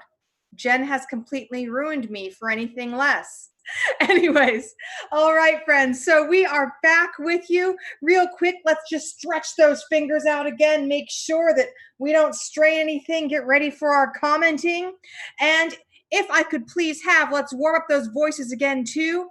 If I could please have folks who are in their living rooms, in their bedrooms, or in their backyards, all scream and cheer. Let's cheer for Helena on 3. 1, 2, 3. Woo! All right. And now, my friends who are in their kitchens, home offices, in their garages, or maybe, again, watching from a bubble bath, who's to say? If I could have you give your heartiest boo for, some of the more shady things that might be going on in the show. On 3, 1, 2, and 3. Boo. All right, one more time, everyone. Let's go ahead and cheer. Woo! And boo, boo. And with that, my friends, I think we are warm as can be for the second half of All's Well That Ends Well. Nay, come! For if they do approach the city, we shall lose all the sight. They say the French count has done most honorable service. It is reported that he has taken their greatest commander, and that with his own hand he slew the Duke's brother. We have lost our labor, and they have gone a contrary way. Hark, you may know by their trumpets. Come, let us return again, and suffice ourselves with the report of it. Well, Diana, take heed of those French earls. The honor of a maid is her name, and no legacy is so rich as honesty. I have told my neighbor how you have been solicited by a gentleman, his companion. I know that knave. Hang him, one Paroles. A filthy officer he is in those suggestions for the young earl. Beware of them, Diana. Their promises, enticements, oaths, tokens, and all these engines of lust are not the things they go under. Many a maid hath been seduced by them. You shall not need to fear me. I hope so. Look, here comes a pilgrim. God save you, pilgrim. Whither art bound? Oh, 'tis St. Jacques le Grand. Where do the Palmers lodge? I do beseech you. At the St. Francis, here beside the port. Is this the way? Aye, Mary, ist. Hark you. They come this way. If you will tarry, holy pilgrim, but till the troops come by, I will conduct you where you shall be lodged. For the rather, for I think I know your hostess as ample as myself. Is it yourself? If you shall please so, pilgrim. I thank you, and will stay upon your leisure. Oh. You came, I think, from France. I did so. Here you shall see a countryman of yours that has done worthy service. His name, I pray you?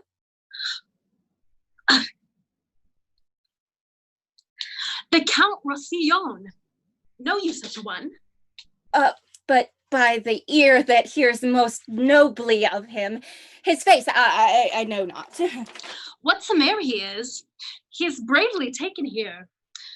He's sold from France, as 'tis reported, for the king had married him against his liking. Think you, is it so? I surely mere the truth. I know his lady. In argument of praise or to the worth of the great count himself, she is too mean to have her name repeated.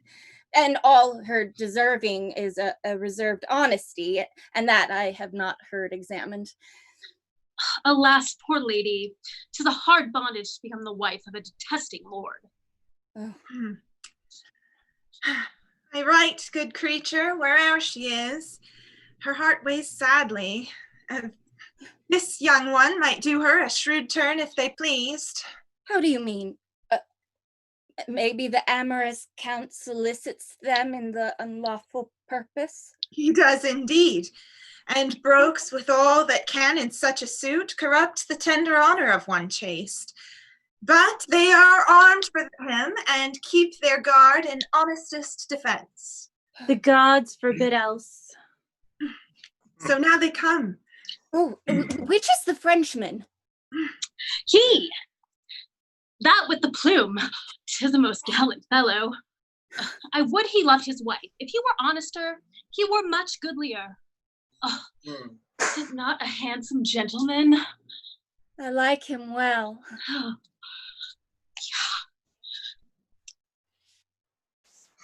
'Tis a pity he is not honest. Yon's that same knave that leads him to these places. Were I his partner, I would poison that vile rascal. Which is he? That jackanapes with scarves. Why is he melancholy? Perchance he's hurt in the battle. Those are drum? Well, he's shrewdly vexed at something. Look, he has spied us. Oh, Barry, hang you. I will bring you where you shall host. Eat with us tonight. The charge and thanking shall be for me. We'll take your offer kindly. Nay, good my lord, put him to't. Let him have his way. If your lordship find him not a Hilding, hold me no more in your respect. On my life, my lord, a bubble. Do you think I am so far deceived in him? Believe it, my lord, in mine own direct knowledge, without any malice, but to speak of him as my kinsman, he's a most notable coward, an infinite and endless liar, an hourly promise breaker, the owner of not one good quality worthy your lordship's entertainment. It were fit you knew him, least reposing too far in his virtue, which he hath not. He might as soon at some great and trusty business in a main danger fail you. I would I knew in what particular action to try him. Well, none better than to let him fetch off his drum, which you hear him so confidently undertake to do so. I, with a troop of Florentines, will suddenly surprise him. We will bind and hoodwink him so that he shall suppose no other, but that he is carried into the leaguer of the adversaries, when we bring him to our own tents. Be but your lordship present at his examination. If he do not, for the promise of his life, and in the highest compulsion of base fear, offer to betray you and deliver all the intelligence in his power against you, and that with the divine forfeit of his soul upon oath, never trust my judgment in anything. Oh, for the love of laughter, let him fetch his drum. He says he has a stratagem for it. But here it comes. Oh, how now, monsieur? This drum sticks sorely in your disposition. A pox on it. Let it go. 'Tis but a drum. But a drum? Is but a drum so lost? There was an excellent command to charge one with horse upon our own wings, to rend our own soldiers. Oh, that was not to be blamed on the command of the service. It was a disaster of war that Caesar himself could not have prevented if he had been there to command. Well, some dishonor we had in the loss of that drum, but it is not to be recovered. It might have been recovered. It might, but it is not now. It is to be recovered. Why, if you have a stomach to it, monsieur, if you think your mystery and stratagem can bring this instrument of honor again into his native quarter, be magnanimous in the enterprise and go on. I will grace the attempt for a worthy exploit, and if you speed well in it, the Duke shall both speak of it, and extend to you what further becomes his greatness, even to the utmost syllable of your worthiness. By the hand of a soldier, I will undertake it. But you must not now slumber in it. I'll be about it this evening, and I will presently pen down my dilemmas, put myself in my mortal preparation, and by midnight, look to hear further from me. I know not what success will be, my lord, but the attempt of it, I vow. I know thou art valiant, and to the possibility... Bertram, just 1 second. I am dying to know, and this is a question for both of my captains, and Bertram and Paroles. If y'all were characters in Hamilton, who would y'all be? Oh. I'd probably be Jefferson, because, I mean, let's be honest, Jefferson is super stylish, got good dance moves, and pretty good at rap. Oh, I'm gonna have to stock that away for later. And Bertram, what do you think? I mean, there's just so many, good-looking, talented, rich, come from noble backgrounds, just so many characters like that. It's really tough to pin down, and they're all great fighters like I am, and, it's just really tough to nail it down. But oddly enough, Eliza, because she doesn't really have a choice in who she has to marry, because she has to marry for her family, and I think I understand that perfectly. I see what you did there. We've got to unpack that a little bit later. And my captains. Now you are siblings here, but don't be bound by that for this. Well, talking only about myself, Perhaps unflattering, but Burr, because I'm just here to start drama and just revel in the chaos of bringing. I like a one who can admit who they are. Well, well done. And my strongest. Well, I Captain. think it can only possibly be Hercules Mulligan. He's just a tough bastard who just gets out there and gets things done. You know what I'm saying? You know, I see what you mean, and I would have to agree with all four of you. Well cast, my friends. Well cast, audience. Be on the lookout for the cover tape coming soon. All right, and thank you. Paroles, I know not what the success will be, my lord. I know not what the success will be, my lord, but the attempt of it, I vow. I know thou art valiant, and to the possibility of thy soldiership will subscribe for thee. A farewell! I love not many words. No more than a fish loves water. Is not this a strange fellow, my lord, that so confidently seems to undertake this business, which he knows is not to be done, damns himself to do, and dared better be damned than to do't? Why do you think he will make no deed at all of this, that so seriously he does address himself unto? None in the world, but return with an invention, and clap upon you 2 or 3 probable lies. You shall see his fall tonight. He was first smoked by the old Lord LeFou, when his disguise and he is parted. Tell me what a sprat you shall find him, which you shall see this very night. Oh, now will I lead you to the house and shew you the lass I spoke of. But you say she's honest. That's all the fault. I spoke with her but once, and found them wondrous cold, but I sent to them by this same coxcomb that we have in the wind tokens and letters, which they did resend, and this is all I have done. There, a fair creature. Will you go to see them? With all my heart, my lord. If you misdoubt me that I am not she, I know not how I shall assure you further, but I shall lose the grounds I work upon. First, give me trust.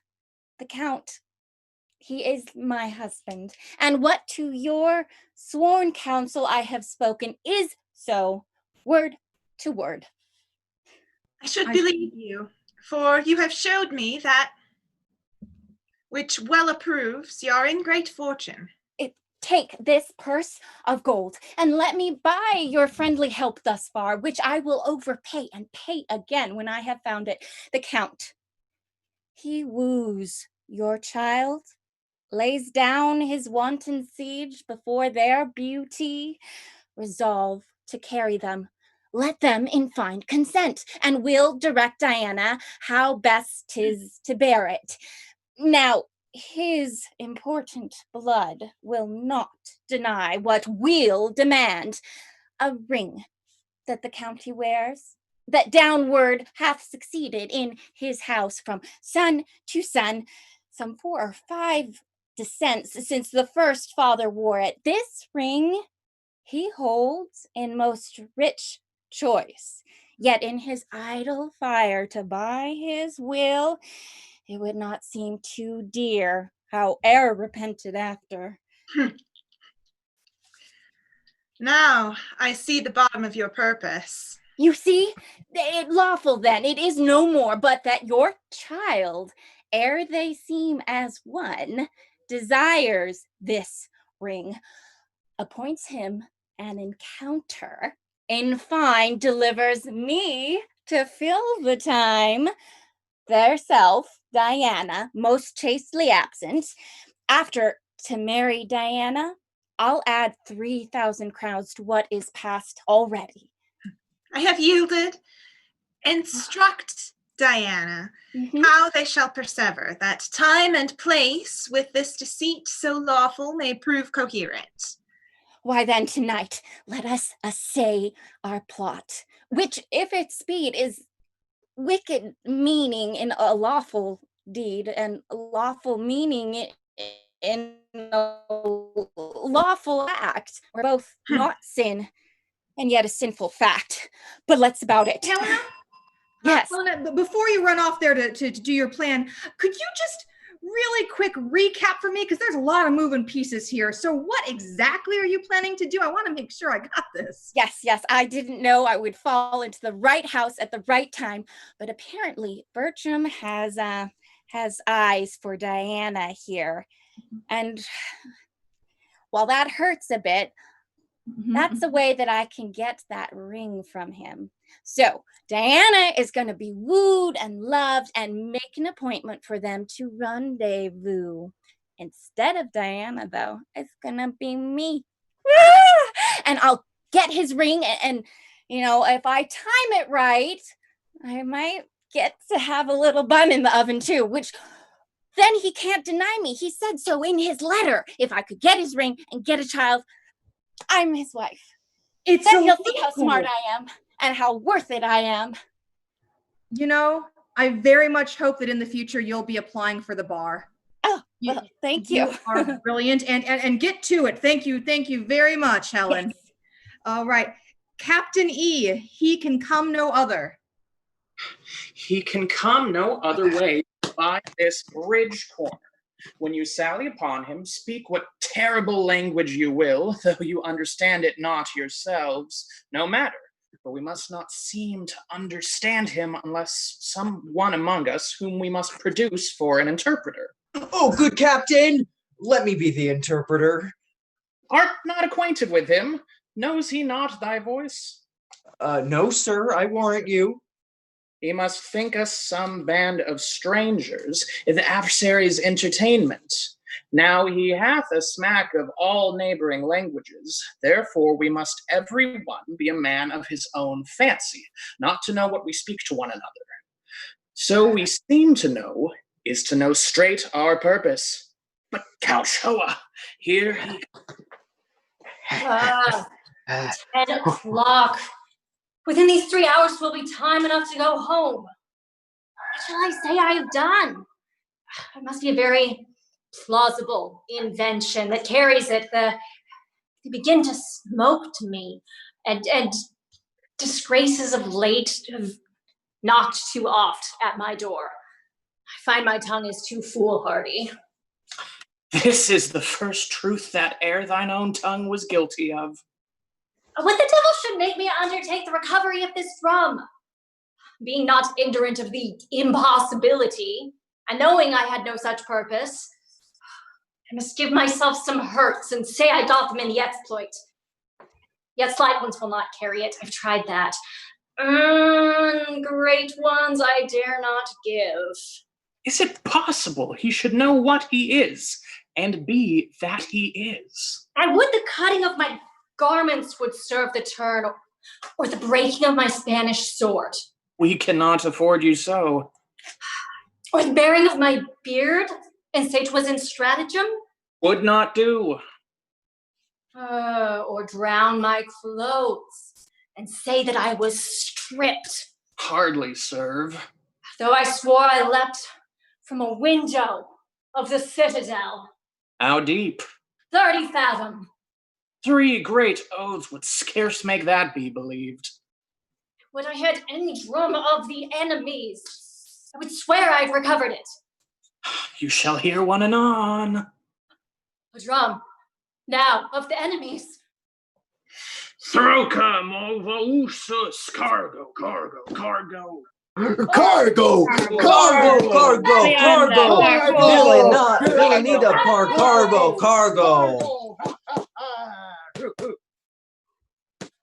Do not hide my eyes. Oh. Boscos, Thermaldo Boscos. Oh, I know you. You are the Moscox regiment. Oh, I shall lose my life for want of language. Is there none here that speaks German? Or Dane? Low Dutch? Italian? French? Let him speak to me. I'll discover that which shall undo the Florentine. Boscos, Vivaldo, I understand thee and can speak thy tongue. Kirlibonto, sir, betake thee to thy faith, for 17 poniards are at thy bosom. Oh. Oh, pray, pray. Oh, pray, pray, pray, manca rivina dolce. Oscorbi dulcos volivorco. The general is content to spare thee yet, and hoodwinked as thou art, will lead on to gather from thee. Haply thou mayst inform something to save thy life. Oh, let me live, and all the secrets of the camp I'll shew, their force, their purpose. Nay, I'll speak that which you shall wonder at. But wilt thou faithfully? Oh, if I do not, damn me. Accordo linta. Come on, thou art granted space. Go tell the Count Rosillon and my brother we have caught the woodcock and will keep him muffled till we do hear from them. Captain, I will. They will betray us all unto ourselves. Inform on that. So I will, sir. Then I'll keep him dark and safely locked. Your name is Fontybell. No, my good lord, Diana. Titled Godkin and worth it with addition, but fair soul, you are no virgin, but a monument. When you are dead, you should be such a one as you are now, for you are cold and stern, and now you should be as your mother was when your sweet self was got. She then was honest. So should you be.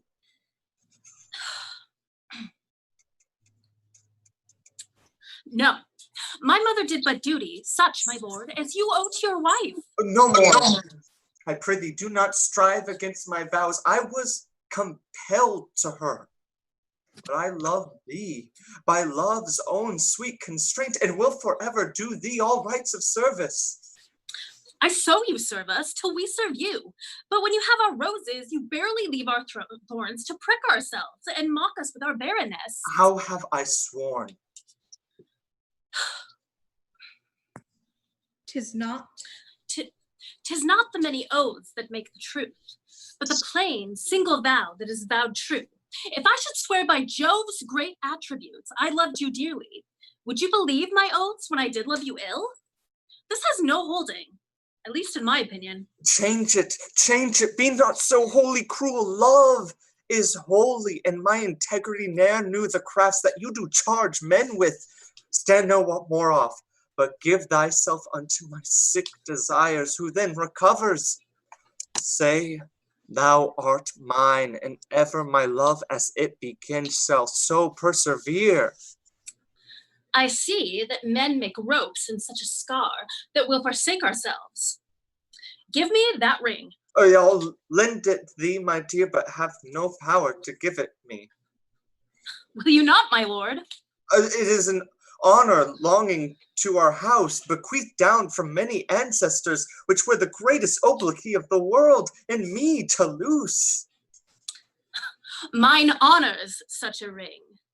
My chastity is the jewel of our house, bequeathed down from many ancestors, which were the greatest obloquy of the world, in me to lose.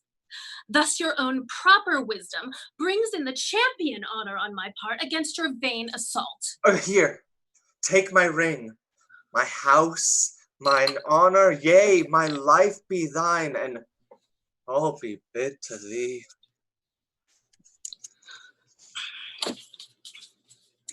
When midnight? When midnight comes, knock at my chamber window. I'll order take, my mother shall not hear. Now will I charge you in the band of truth. When you have conquered my yet chastened bed, remain there but an hour, nor speak to me. My reasons are most strong, and you shall know them. When back again this ring shall be delivered, and on your finger in the night I'll put another ring, that what in time precedes may token to the future our past deeds. Adieu till then fail not, you have won a spouse of me, though there my hope be done. Heaven on earth I have won and wooed thee. For which live long to thank both heaven and me. Who, as if she say it in his heart. She says all men have like oaths. He had sworn to marry me when his wife's dead. Therefore I'll lie with him when I am buried. Since Frenchmen are so braid, marry that I will, I live and die a chaste. Only in this disguise I think it no sin to cozen him that would unjustly win. You have not given him his mother's letter. I have delivered it an hour since. There is something in it that stings his nature, for on the reading it, he changed almost into another man. He has much worthy blame laid upon him, for shaking off so good a wife and so sweet a lady. His wife some 2 months ago, or months since, fled from his house. Her pretense is a pilgrimage to Saint Jacques le Grand, which holy undertaking with most austere sanctimony she accomplished, and there residing the tenderness of her nature became as a prey to her grief. In fine, made a groan of her last breath, and now she sings in heaven. Hath the Count all this intelligence? Aye, and the particular confirmations, point from point, to the full arming of the verity.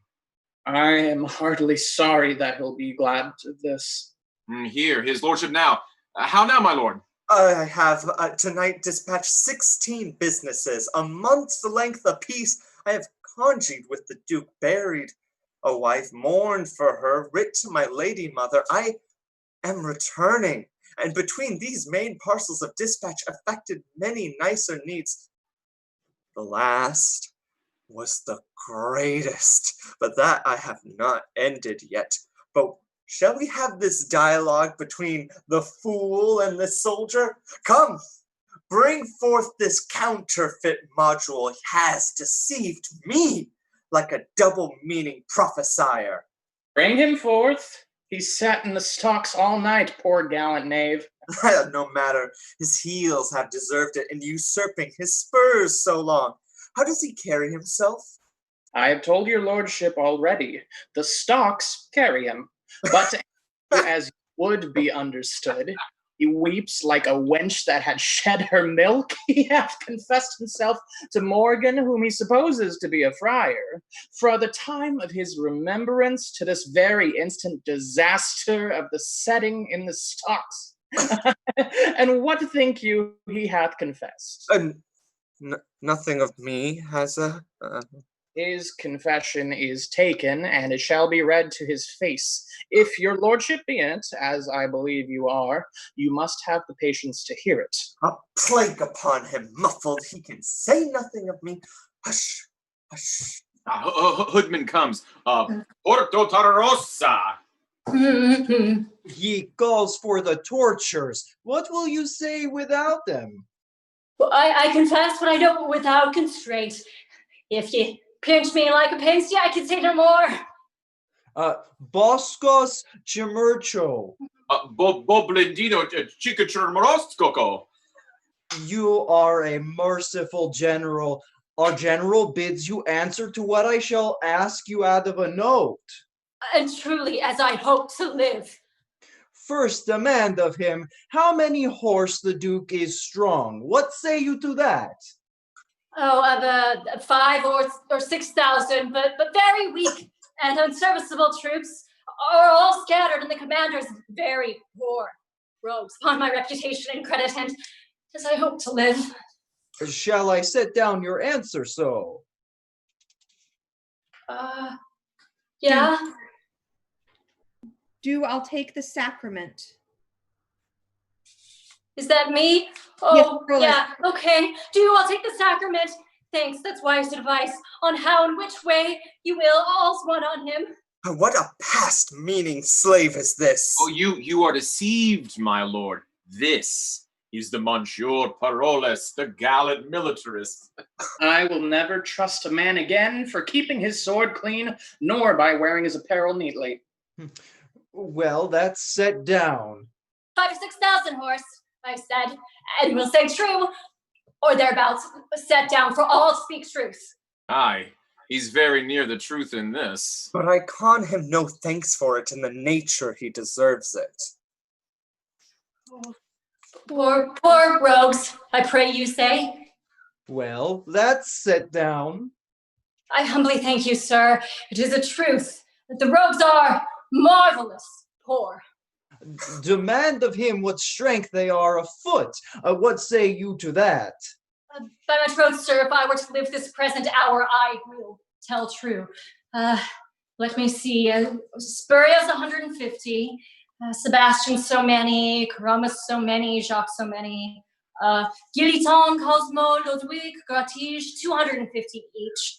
My own company. Chittifer, Valmont, Bontige, 250 each. So that's the muster file.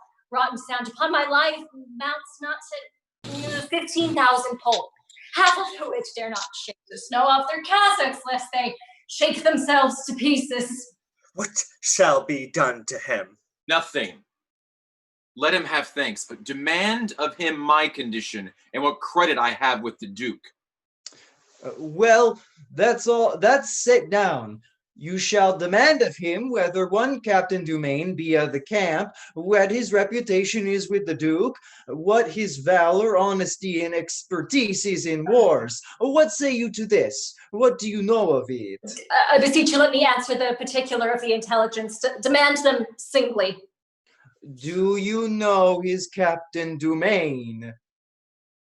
Well, I know him. He was a botcher's apprentice in Paris, from whence he was whipped for getting a shrivel's fool with child. A dumb innocent that would not say a nay. Nay? Nay, by your leave, hold your hands.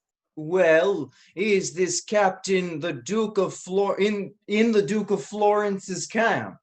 But my knowledge is, and lousy.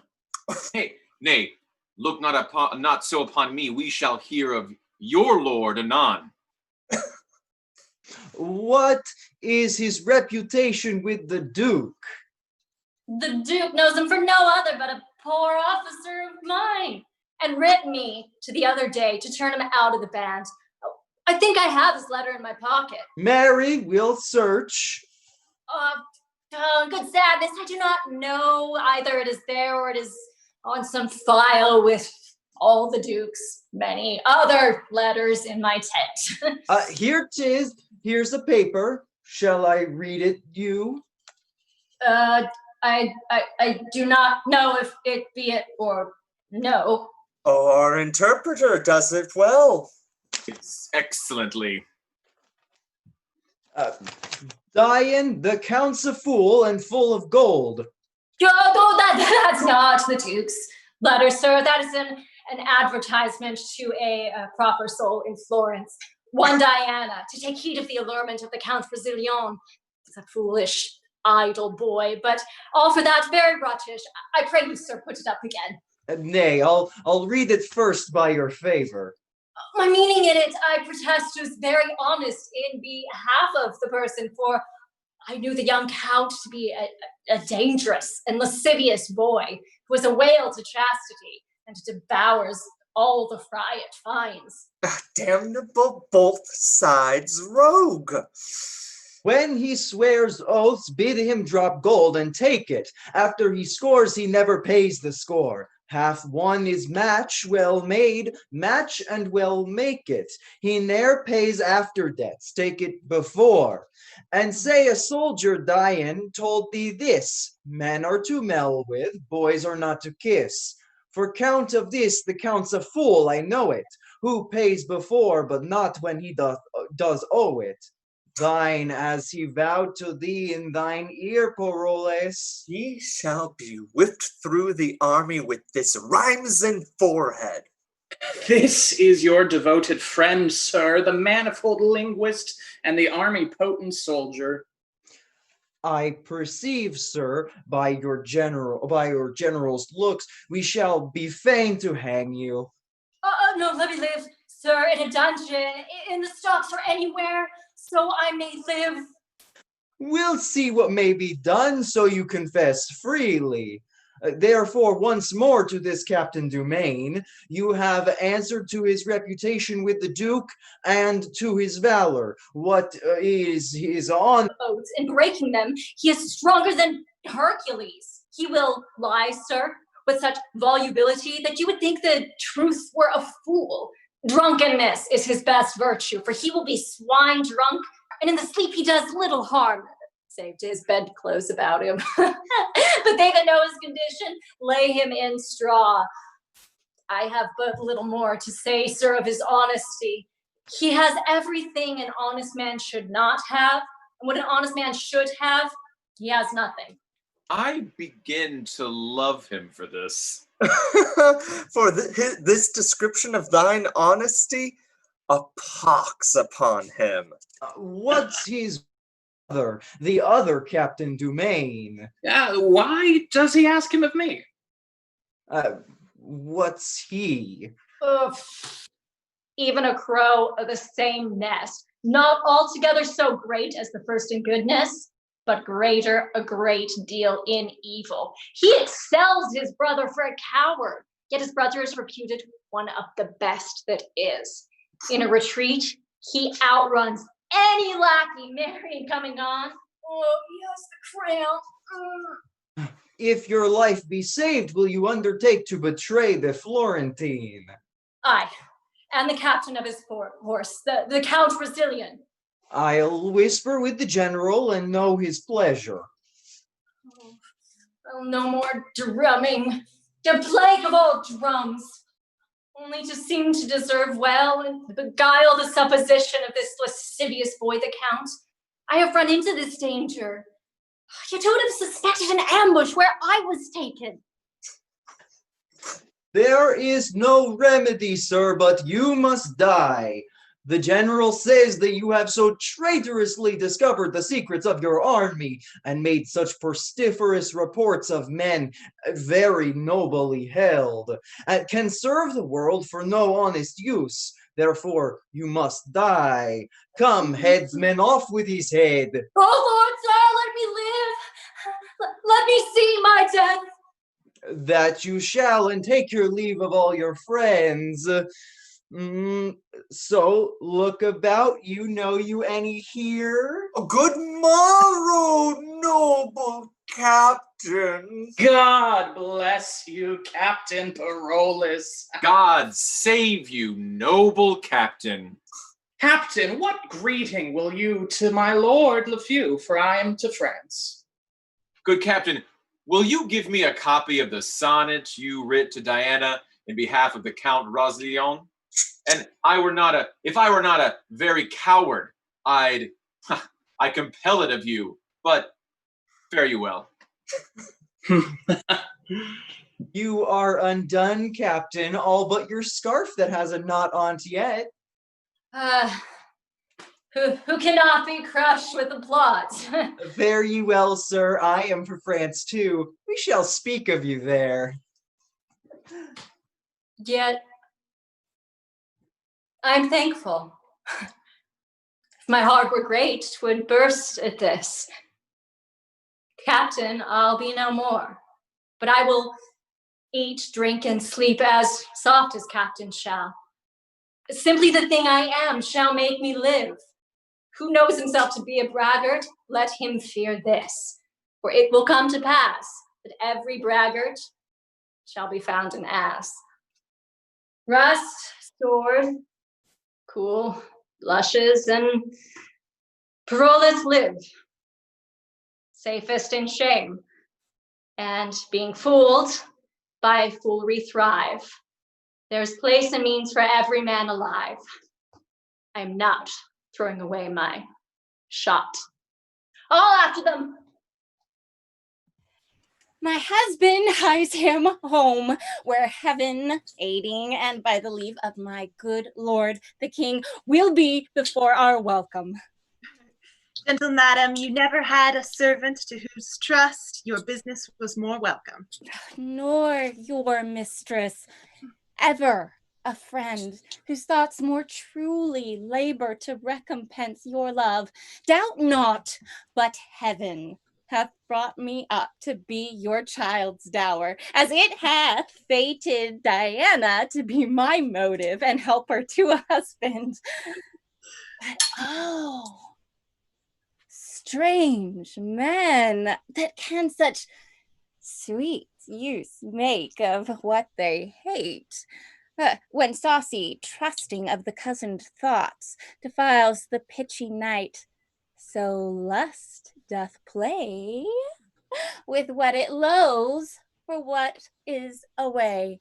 But more of that hereafter. You, Diana, under my poor instructions, yet must suffer something in my behalf. Let death and honesty go with your impositions. I am yours upon your will to suffer. Yet I pray you, our wagon is prepared and time revives us. All's well that ends well. Still, the fine's the crown. Whate'er the course, the end is the renown. No.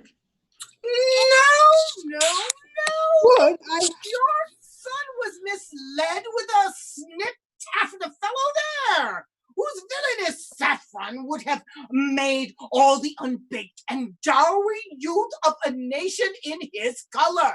Your daughter-in-law had been alive at this hour, and your son here at home, more advanced by the king than by that red-tailed humble bee that I speak of. Oh, I had not known him. It was the death of the most virtuous gentlewoman that ever nature had praised for creating. If she had partaken of my flesh and cost me the dearest groans of a mother, I could not have owed her a more rooted love. 'Twas a good lady, 'twas a good lady. We may pick 1,000 sails ere we light on such another herb. Indeed, sir, she was the sweet marjoram of the salad, or rather the herb of grace. Whether dost thou profess thyself a knave or a fool? A fool, sir, at a woman's service, and a knave at a man's. Oh, your distinction. I would cousin the man of his wife and do his service. So you were a knave at his service indeed. And I would give his wife my bauble, sir, to do her service. Oh, I will subscribe for thee. Thou art both knave and fool. At your service. No. Why, sir, if I cannot serve you, I can serve as great a prince as you are. Well, who's that? A Frenchman? Faith, sir, has an English mane, but his physiognomy is more hotter in France than there. Ah, so what prince is that? The Black Prince, sir, alias the Prince of Darkness, alias the Devil. Oh, I thought you were speaking of Lafayette. I understand. Go thy ways. I begin to be aweary of thee. And I tell thee so before, because I would not fall out with thee. Go thy ways, shrewd knave and an unhappy. Oh, so he is. My lord that's gone made himself much sport out of him. By his authority, he remains here, which he thinks is a patent for his sauciness. And indeed, he has no pace, but runs where he will. Well, I like him well. 'Tis not amiss, and I was about to tell you, since I heard of the good lady's death, and that my lord, your son, was upon his return home. I moved the king, my master, to speak in the behalf of my daughter. His highness hath promised me to do it, and to stop of the displeasure he hath conceived against your son. How does your ladyship like it? With very much content, my lord, and I wish it happily effected. Oh, his highness comes post from Marcellus of as able-bodied as when he numbered 30. He will be here tomorrow. It rejoices me that I hope I shall see him ere I die. I have letters that my son will be here tonight. I shall beseech your lordship to remain with me until they meet together. Good, Monsieur Lavache. Give Monsieur Lafeu this letter. I have her now, sir, been better known to you when I have held familiarity with fresher clothes. But I am now, sir, muddied in fortune's mood, and Smells somewhat strong of her displeasure. Truly, fortune's displeasure is but sluttish if it smells so strongly as thou speaks of. Prithee, allow thee wind. You need not stop your nose, sir. I spake but by metaphor. Indeed, sir, if your metaphors stink, I will stop my nose, or against any man's metaphor. Prithee, get thee farther. Pray you, sir, deliver me this paper. Oh, prithee, stand away. A paper from Fortune's close stool to give it to a nobleman. Look, here he comes himself. Here is the purr of Fortune, sir, that he's fallen into the unclean fish pond of her displeasure, and he says is muddied withal. Pray you, sir, use the carp as you may, for he looks like a poor, decayed, ingenious, foolish, rascally knave. I do pity his distress in my smiles of comfort, and leave him to your lordship. My lord, I am a man whom fortune hath cruelly scratched. And what would you have me to do?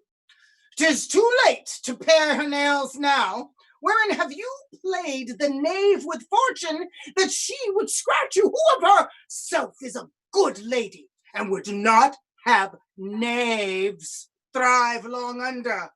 There's a cardance for you. That the justices make you and fortune friends. I am for other business. I beseech your honor to hear me one single word. No, you beg a single penny more. Come, you shall have it. Save your word. No, my name, my good lord, is Parolles. You beg more than word, then. Cox my passion, give me your hand. How does your drum? My good lord, you were the first that found me. Was a sooth? And I was the first that lost thee. It lies in you, my lord, to bring me in some grace, for you did bring me out.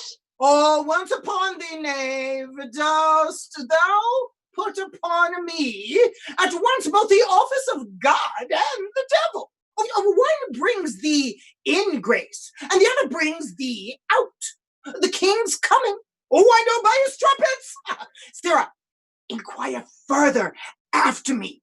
I had talked of you last night. Though you are a fool and a knave, you shall eat. Go to. I praise God for you. We lost a jewel of her, and our esteem was made much poorer by it. But your son, as mad in folly, lacked the sense to know her estimation home.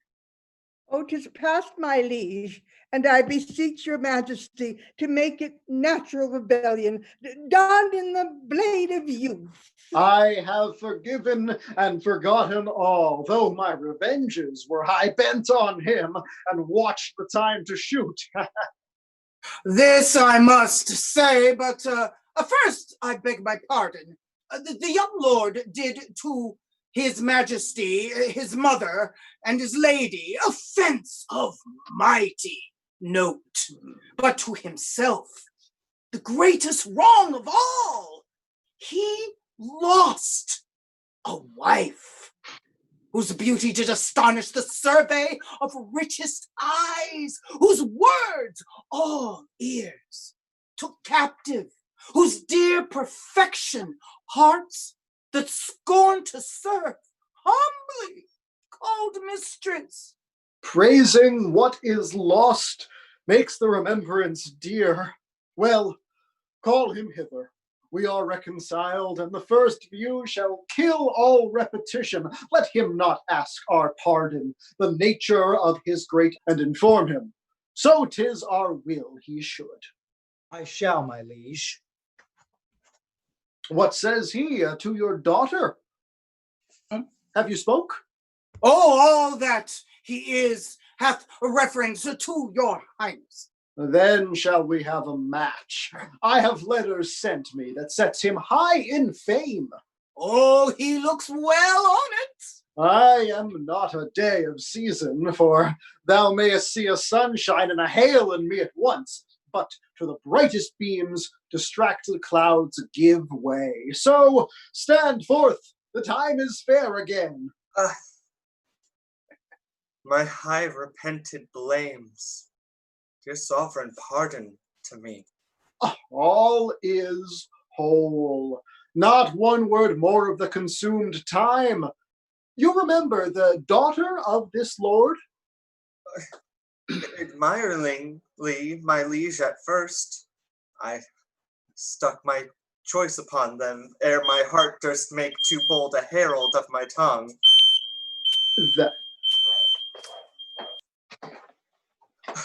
My lord, when was the last time you checked your carbon monoxide emitter? Just blowing all this hot air. That thou didst love her strikes some scores away from the great comp, but love that comes too late, like a remorseful pardon, slowly carried to the great offender, turns a sour offense. Be this sweet Helen's knell, and now forget her. Send forth your amorous token for fair Maudlin. The main consents are had, and here we'll stay to see our widower's second marriage day. Come on, my son, in whom my house's name must be digested. Give a favor from you to sparkle in the spirits of my daughter, that she may quickly come. By my old beard and every hair that's on it, Helen's dad was a sweet creature. Such a ring as this. The last that I took her leave at court, I saw upon her finger. Hers it was not. Now, pray you, let me see it. For mine eye, while I was speaking, oft was fast to it. This ring was mine.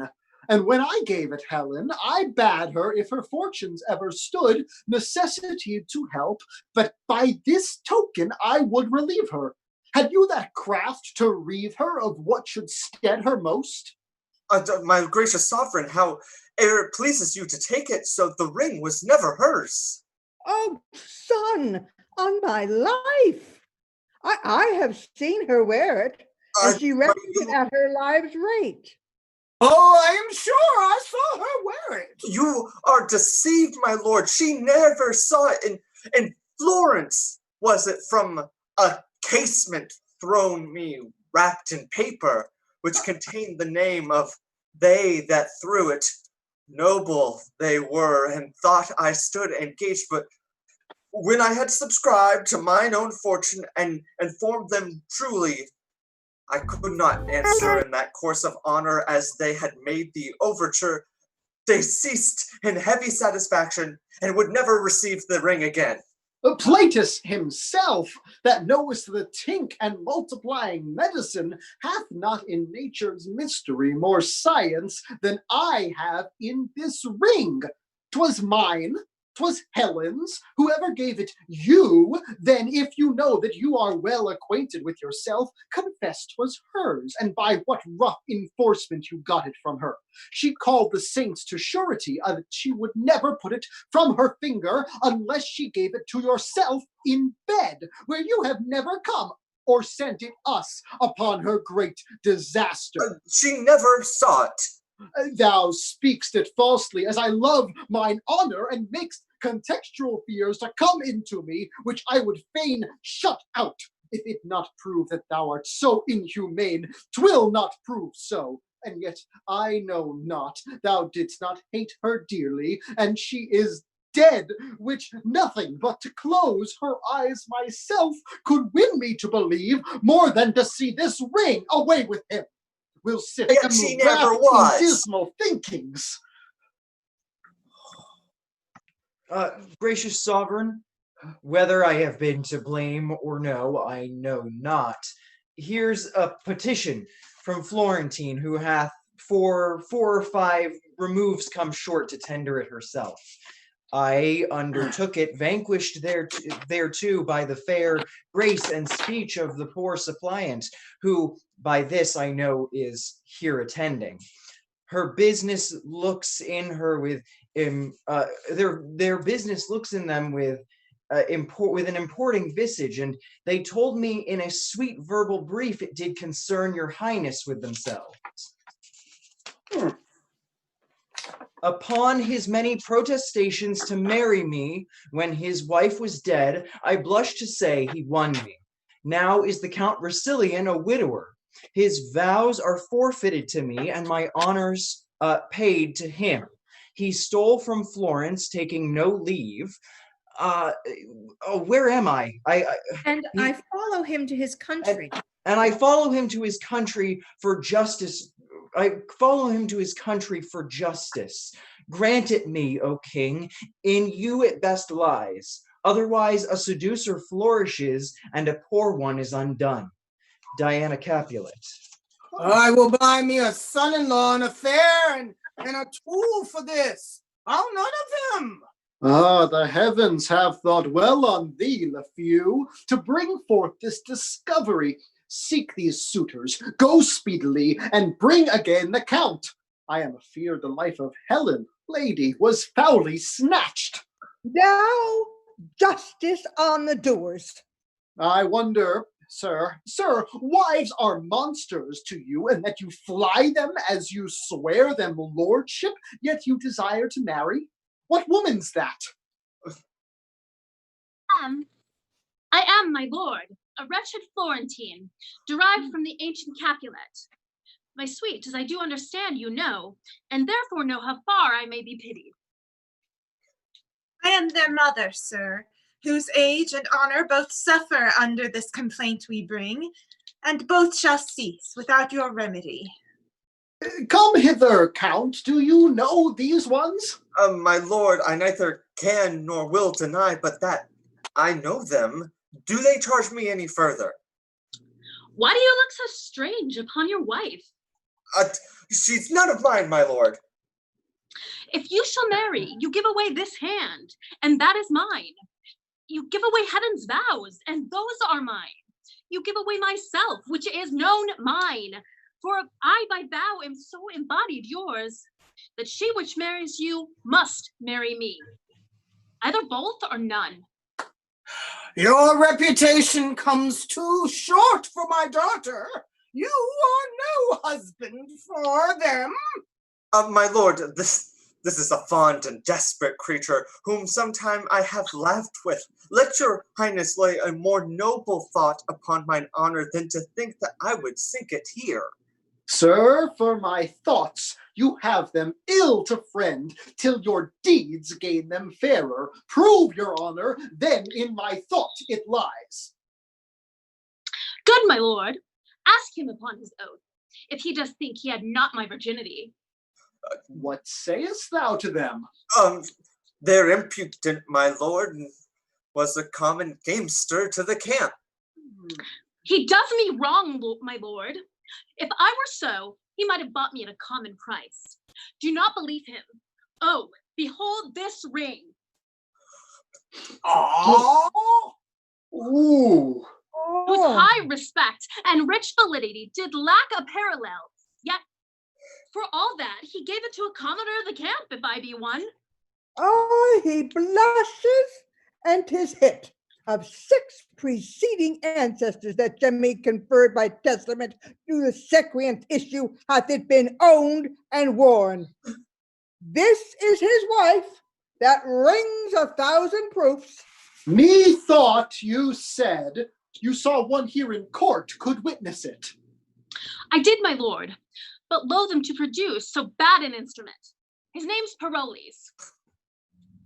I saw the man today, if man he be. Find him and bring him hither. What of him? He's quoted for a most perfidious slave with all the spots of the world, taxed and debauched, whose nature sickens. But to speak a truth? Am I or that or this or what hill other that will speak anything? They hath that ring of yours. I think they has. Certain it is I liked them and boarded them in the wanton way of youth. They knew their distance and did angle for me, maddening my eagerness with their restraint. All impediments and fancies course are motives of more fancy. In fine, they insinuate coming with their modern grace, subdued me to their rate of they got the ring, and I had that which any inferior might at market price have bought. I must be patient. You that have turned off a first so noble wife may justly die at me. I pray you yet, since you lack virtue, I will lose a husband. Send for your ring. I will return it home, and give me mine again. I have it not. What ring was yours? What ring was yours, King? Oh, but I don't know. What ring was yours? I pray you. Sir, much like the same upon your finger. No, know you this ring? This ring was his of late. And this was it I gave him being abed. The story then goes false. You threw it him out of a casement. I have spoke the truth. My lord, I do confess the ring was theirs. You boggle shrewdly, every feather starts you. Is this the man you speak of? I, my lord. Tell me, Sirrah, but tell me true, I charge you, not fearing the displeasure of your master, which on your just proceeding I'll keep off, by him and by this person here, what know you? So please your majesty, my master hath been an honorable gentleman. Tricks he hath had in him, which gentlemen have. Come, to the purpose. Did he love this person? In faith, sir, he did love them, but how? How? I pray you. He did love them, sir, as a gentleman loves a person. How is that? He loved them, sir, and then he loved them not. As thou art a knave and no knave, what an equivocal companion is this? I am a poor man at your majesty's command. Oh, now this, He's a good drum, Lafew. He's a good drum, my lord, but a naughty orator. Do you know he promised me marriage? Faith, I know more than I'll speak. But wilt thou not speak all thou knowest? Yes, so please your majesty, I did go between them, as I said, but more than that, he loved them. Indeed, he was mad for them, and talked of Satan and limbo and furies and I know not what. Yet I was in credit with them at that time, that I knew of their going to bed and of other motions, or as promising them marriage and things which would derive me ill will to speak of. Therefore, I will not speak of what I know. Thou hast spoken all already, unless thou canst say they are married, but thou art too fine in thy evidence, therefore stand aside. This ring, you say, was yours. I, my lord. Where did you buy it, King? Where did you buy it? Or who gave it you? It was not given me, nor did I not buy it. Who lent it you? It was not lent me neither. Where did you find it then? I found it not. If it were yours by none of all these ways, how could you give it him? I never gave it to him. Gave it him. Oh, then this person's an easy glove, my lord. They go on. Take them away. I do not like them now. To prison with them, and away with him, unless thou tellst me where thou hadst this ring. Thou diest within the hour. I'll never tell you. Take him away. I'll put in bail, my liege. I thinkest thee now some common customer. By Jove, if ever I knew man, 'twas you. Wherefore hast thou accused him all this while? Because he's guilty, and he's not guilty. He knows I am no chaste, and he'll swear to it. I'll swear I am a chaste, and he knows not. Great king, I am no strumpet. By my life, I am either chaste or else this old man's spouse. They do abuse our ears. To prison with them. Good mother, fetch my bail. Stay royal, sir. The jeweler that owes the ring is sent for, and he shall surety me. But for this lord, who hath abused me, as he knows himself, though yet he never harmed me, here I quit him. He knows himself my bed he hath defiled, and at that time got his wife with child. Dead though she be, she feels her young one kick. So there's my riddle. One that's dead is quick. And now, behold the meaning. Bertram. Is there no exorcist beguiles the truer office of mine eyes? Is real that I see? No, my good lord, 'tis but a shadow of a wife you see, the name and not the thing. Both. Oh, pardon. Oh, my good lord, when I was like this youth, I found you wondrous kind. There is your ring, and look you, here's your letter. This, it says, when from my finger you can get this ring, and is by me with child, etc., etc., etc. This is done. Will you be mine now? You are doubly one. If she, my liege, can make me know this clearly, I'll love her dearly, ever, ever dearly. If it appear not plain and prove untrue, deadly divorce step between me and you. Oh, my dear mother, do I see you living? Oh, my nuts! My onions! A good Tom drum and a handkerchief. So I thank thee. Wait on me. Oh, and sport with thee. Oh, let that currencies alone.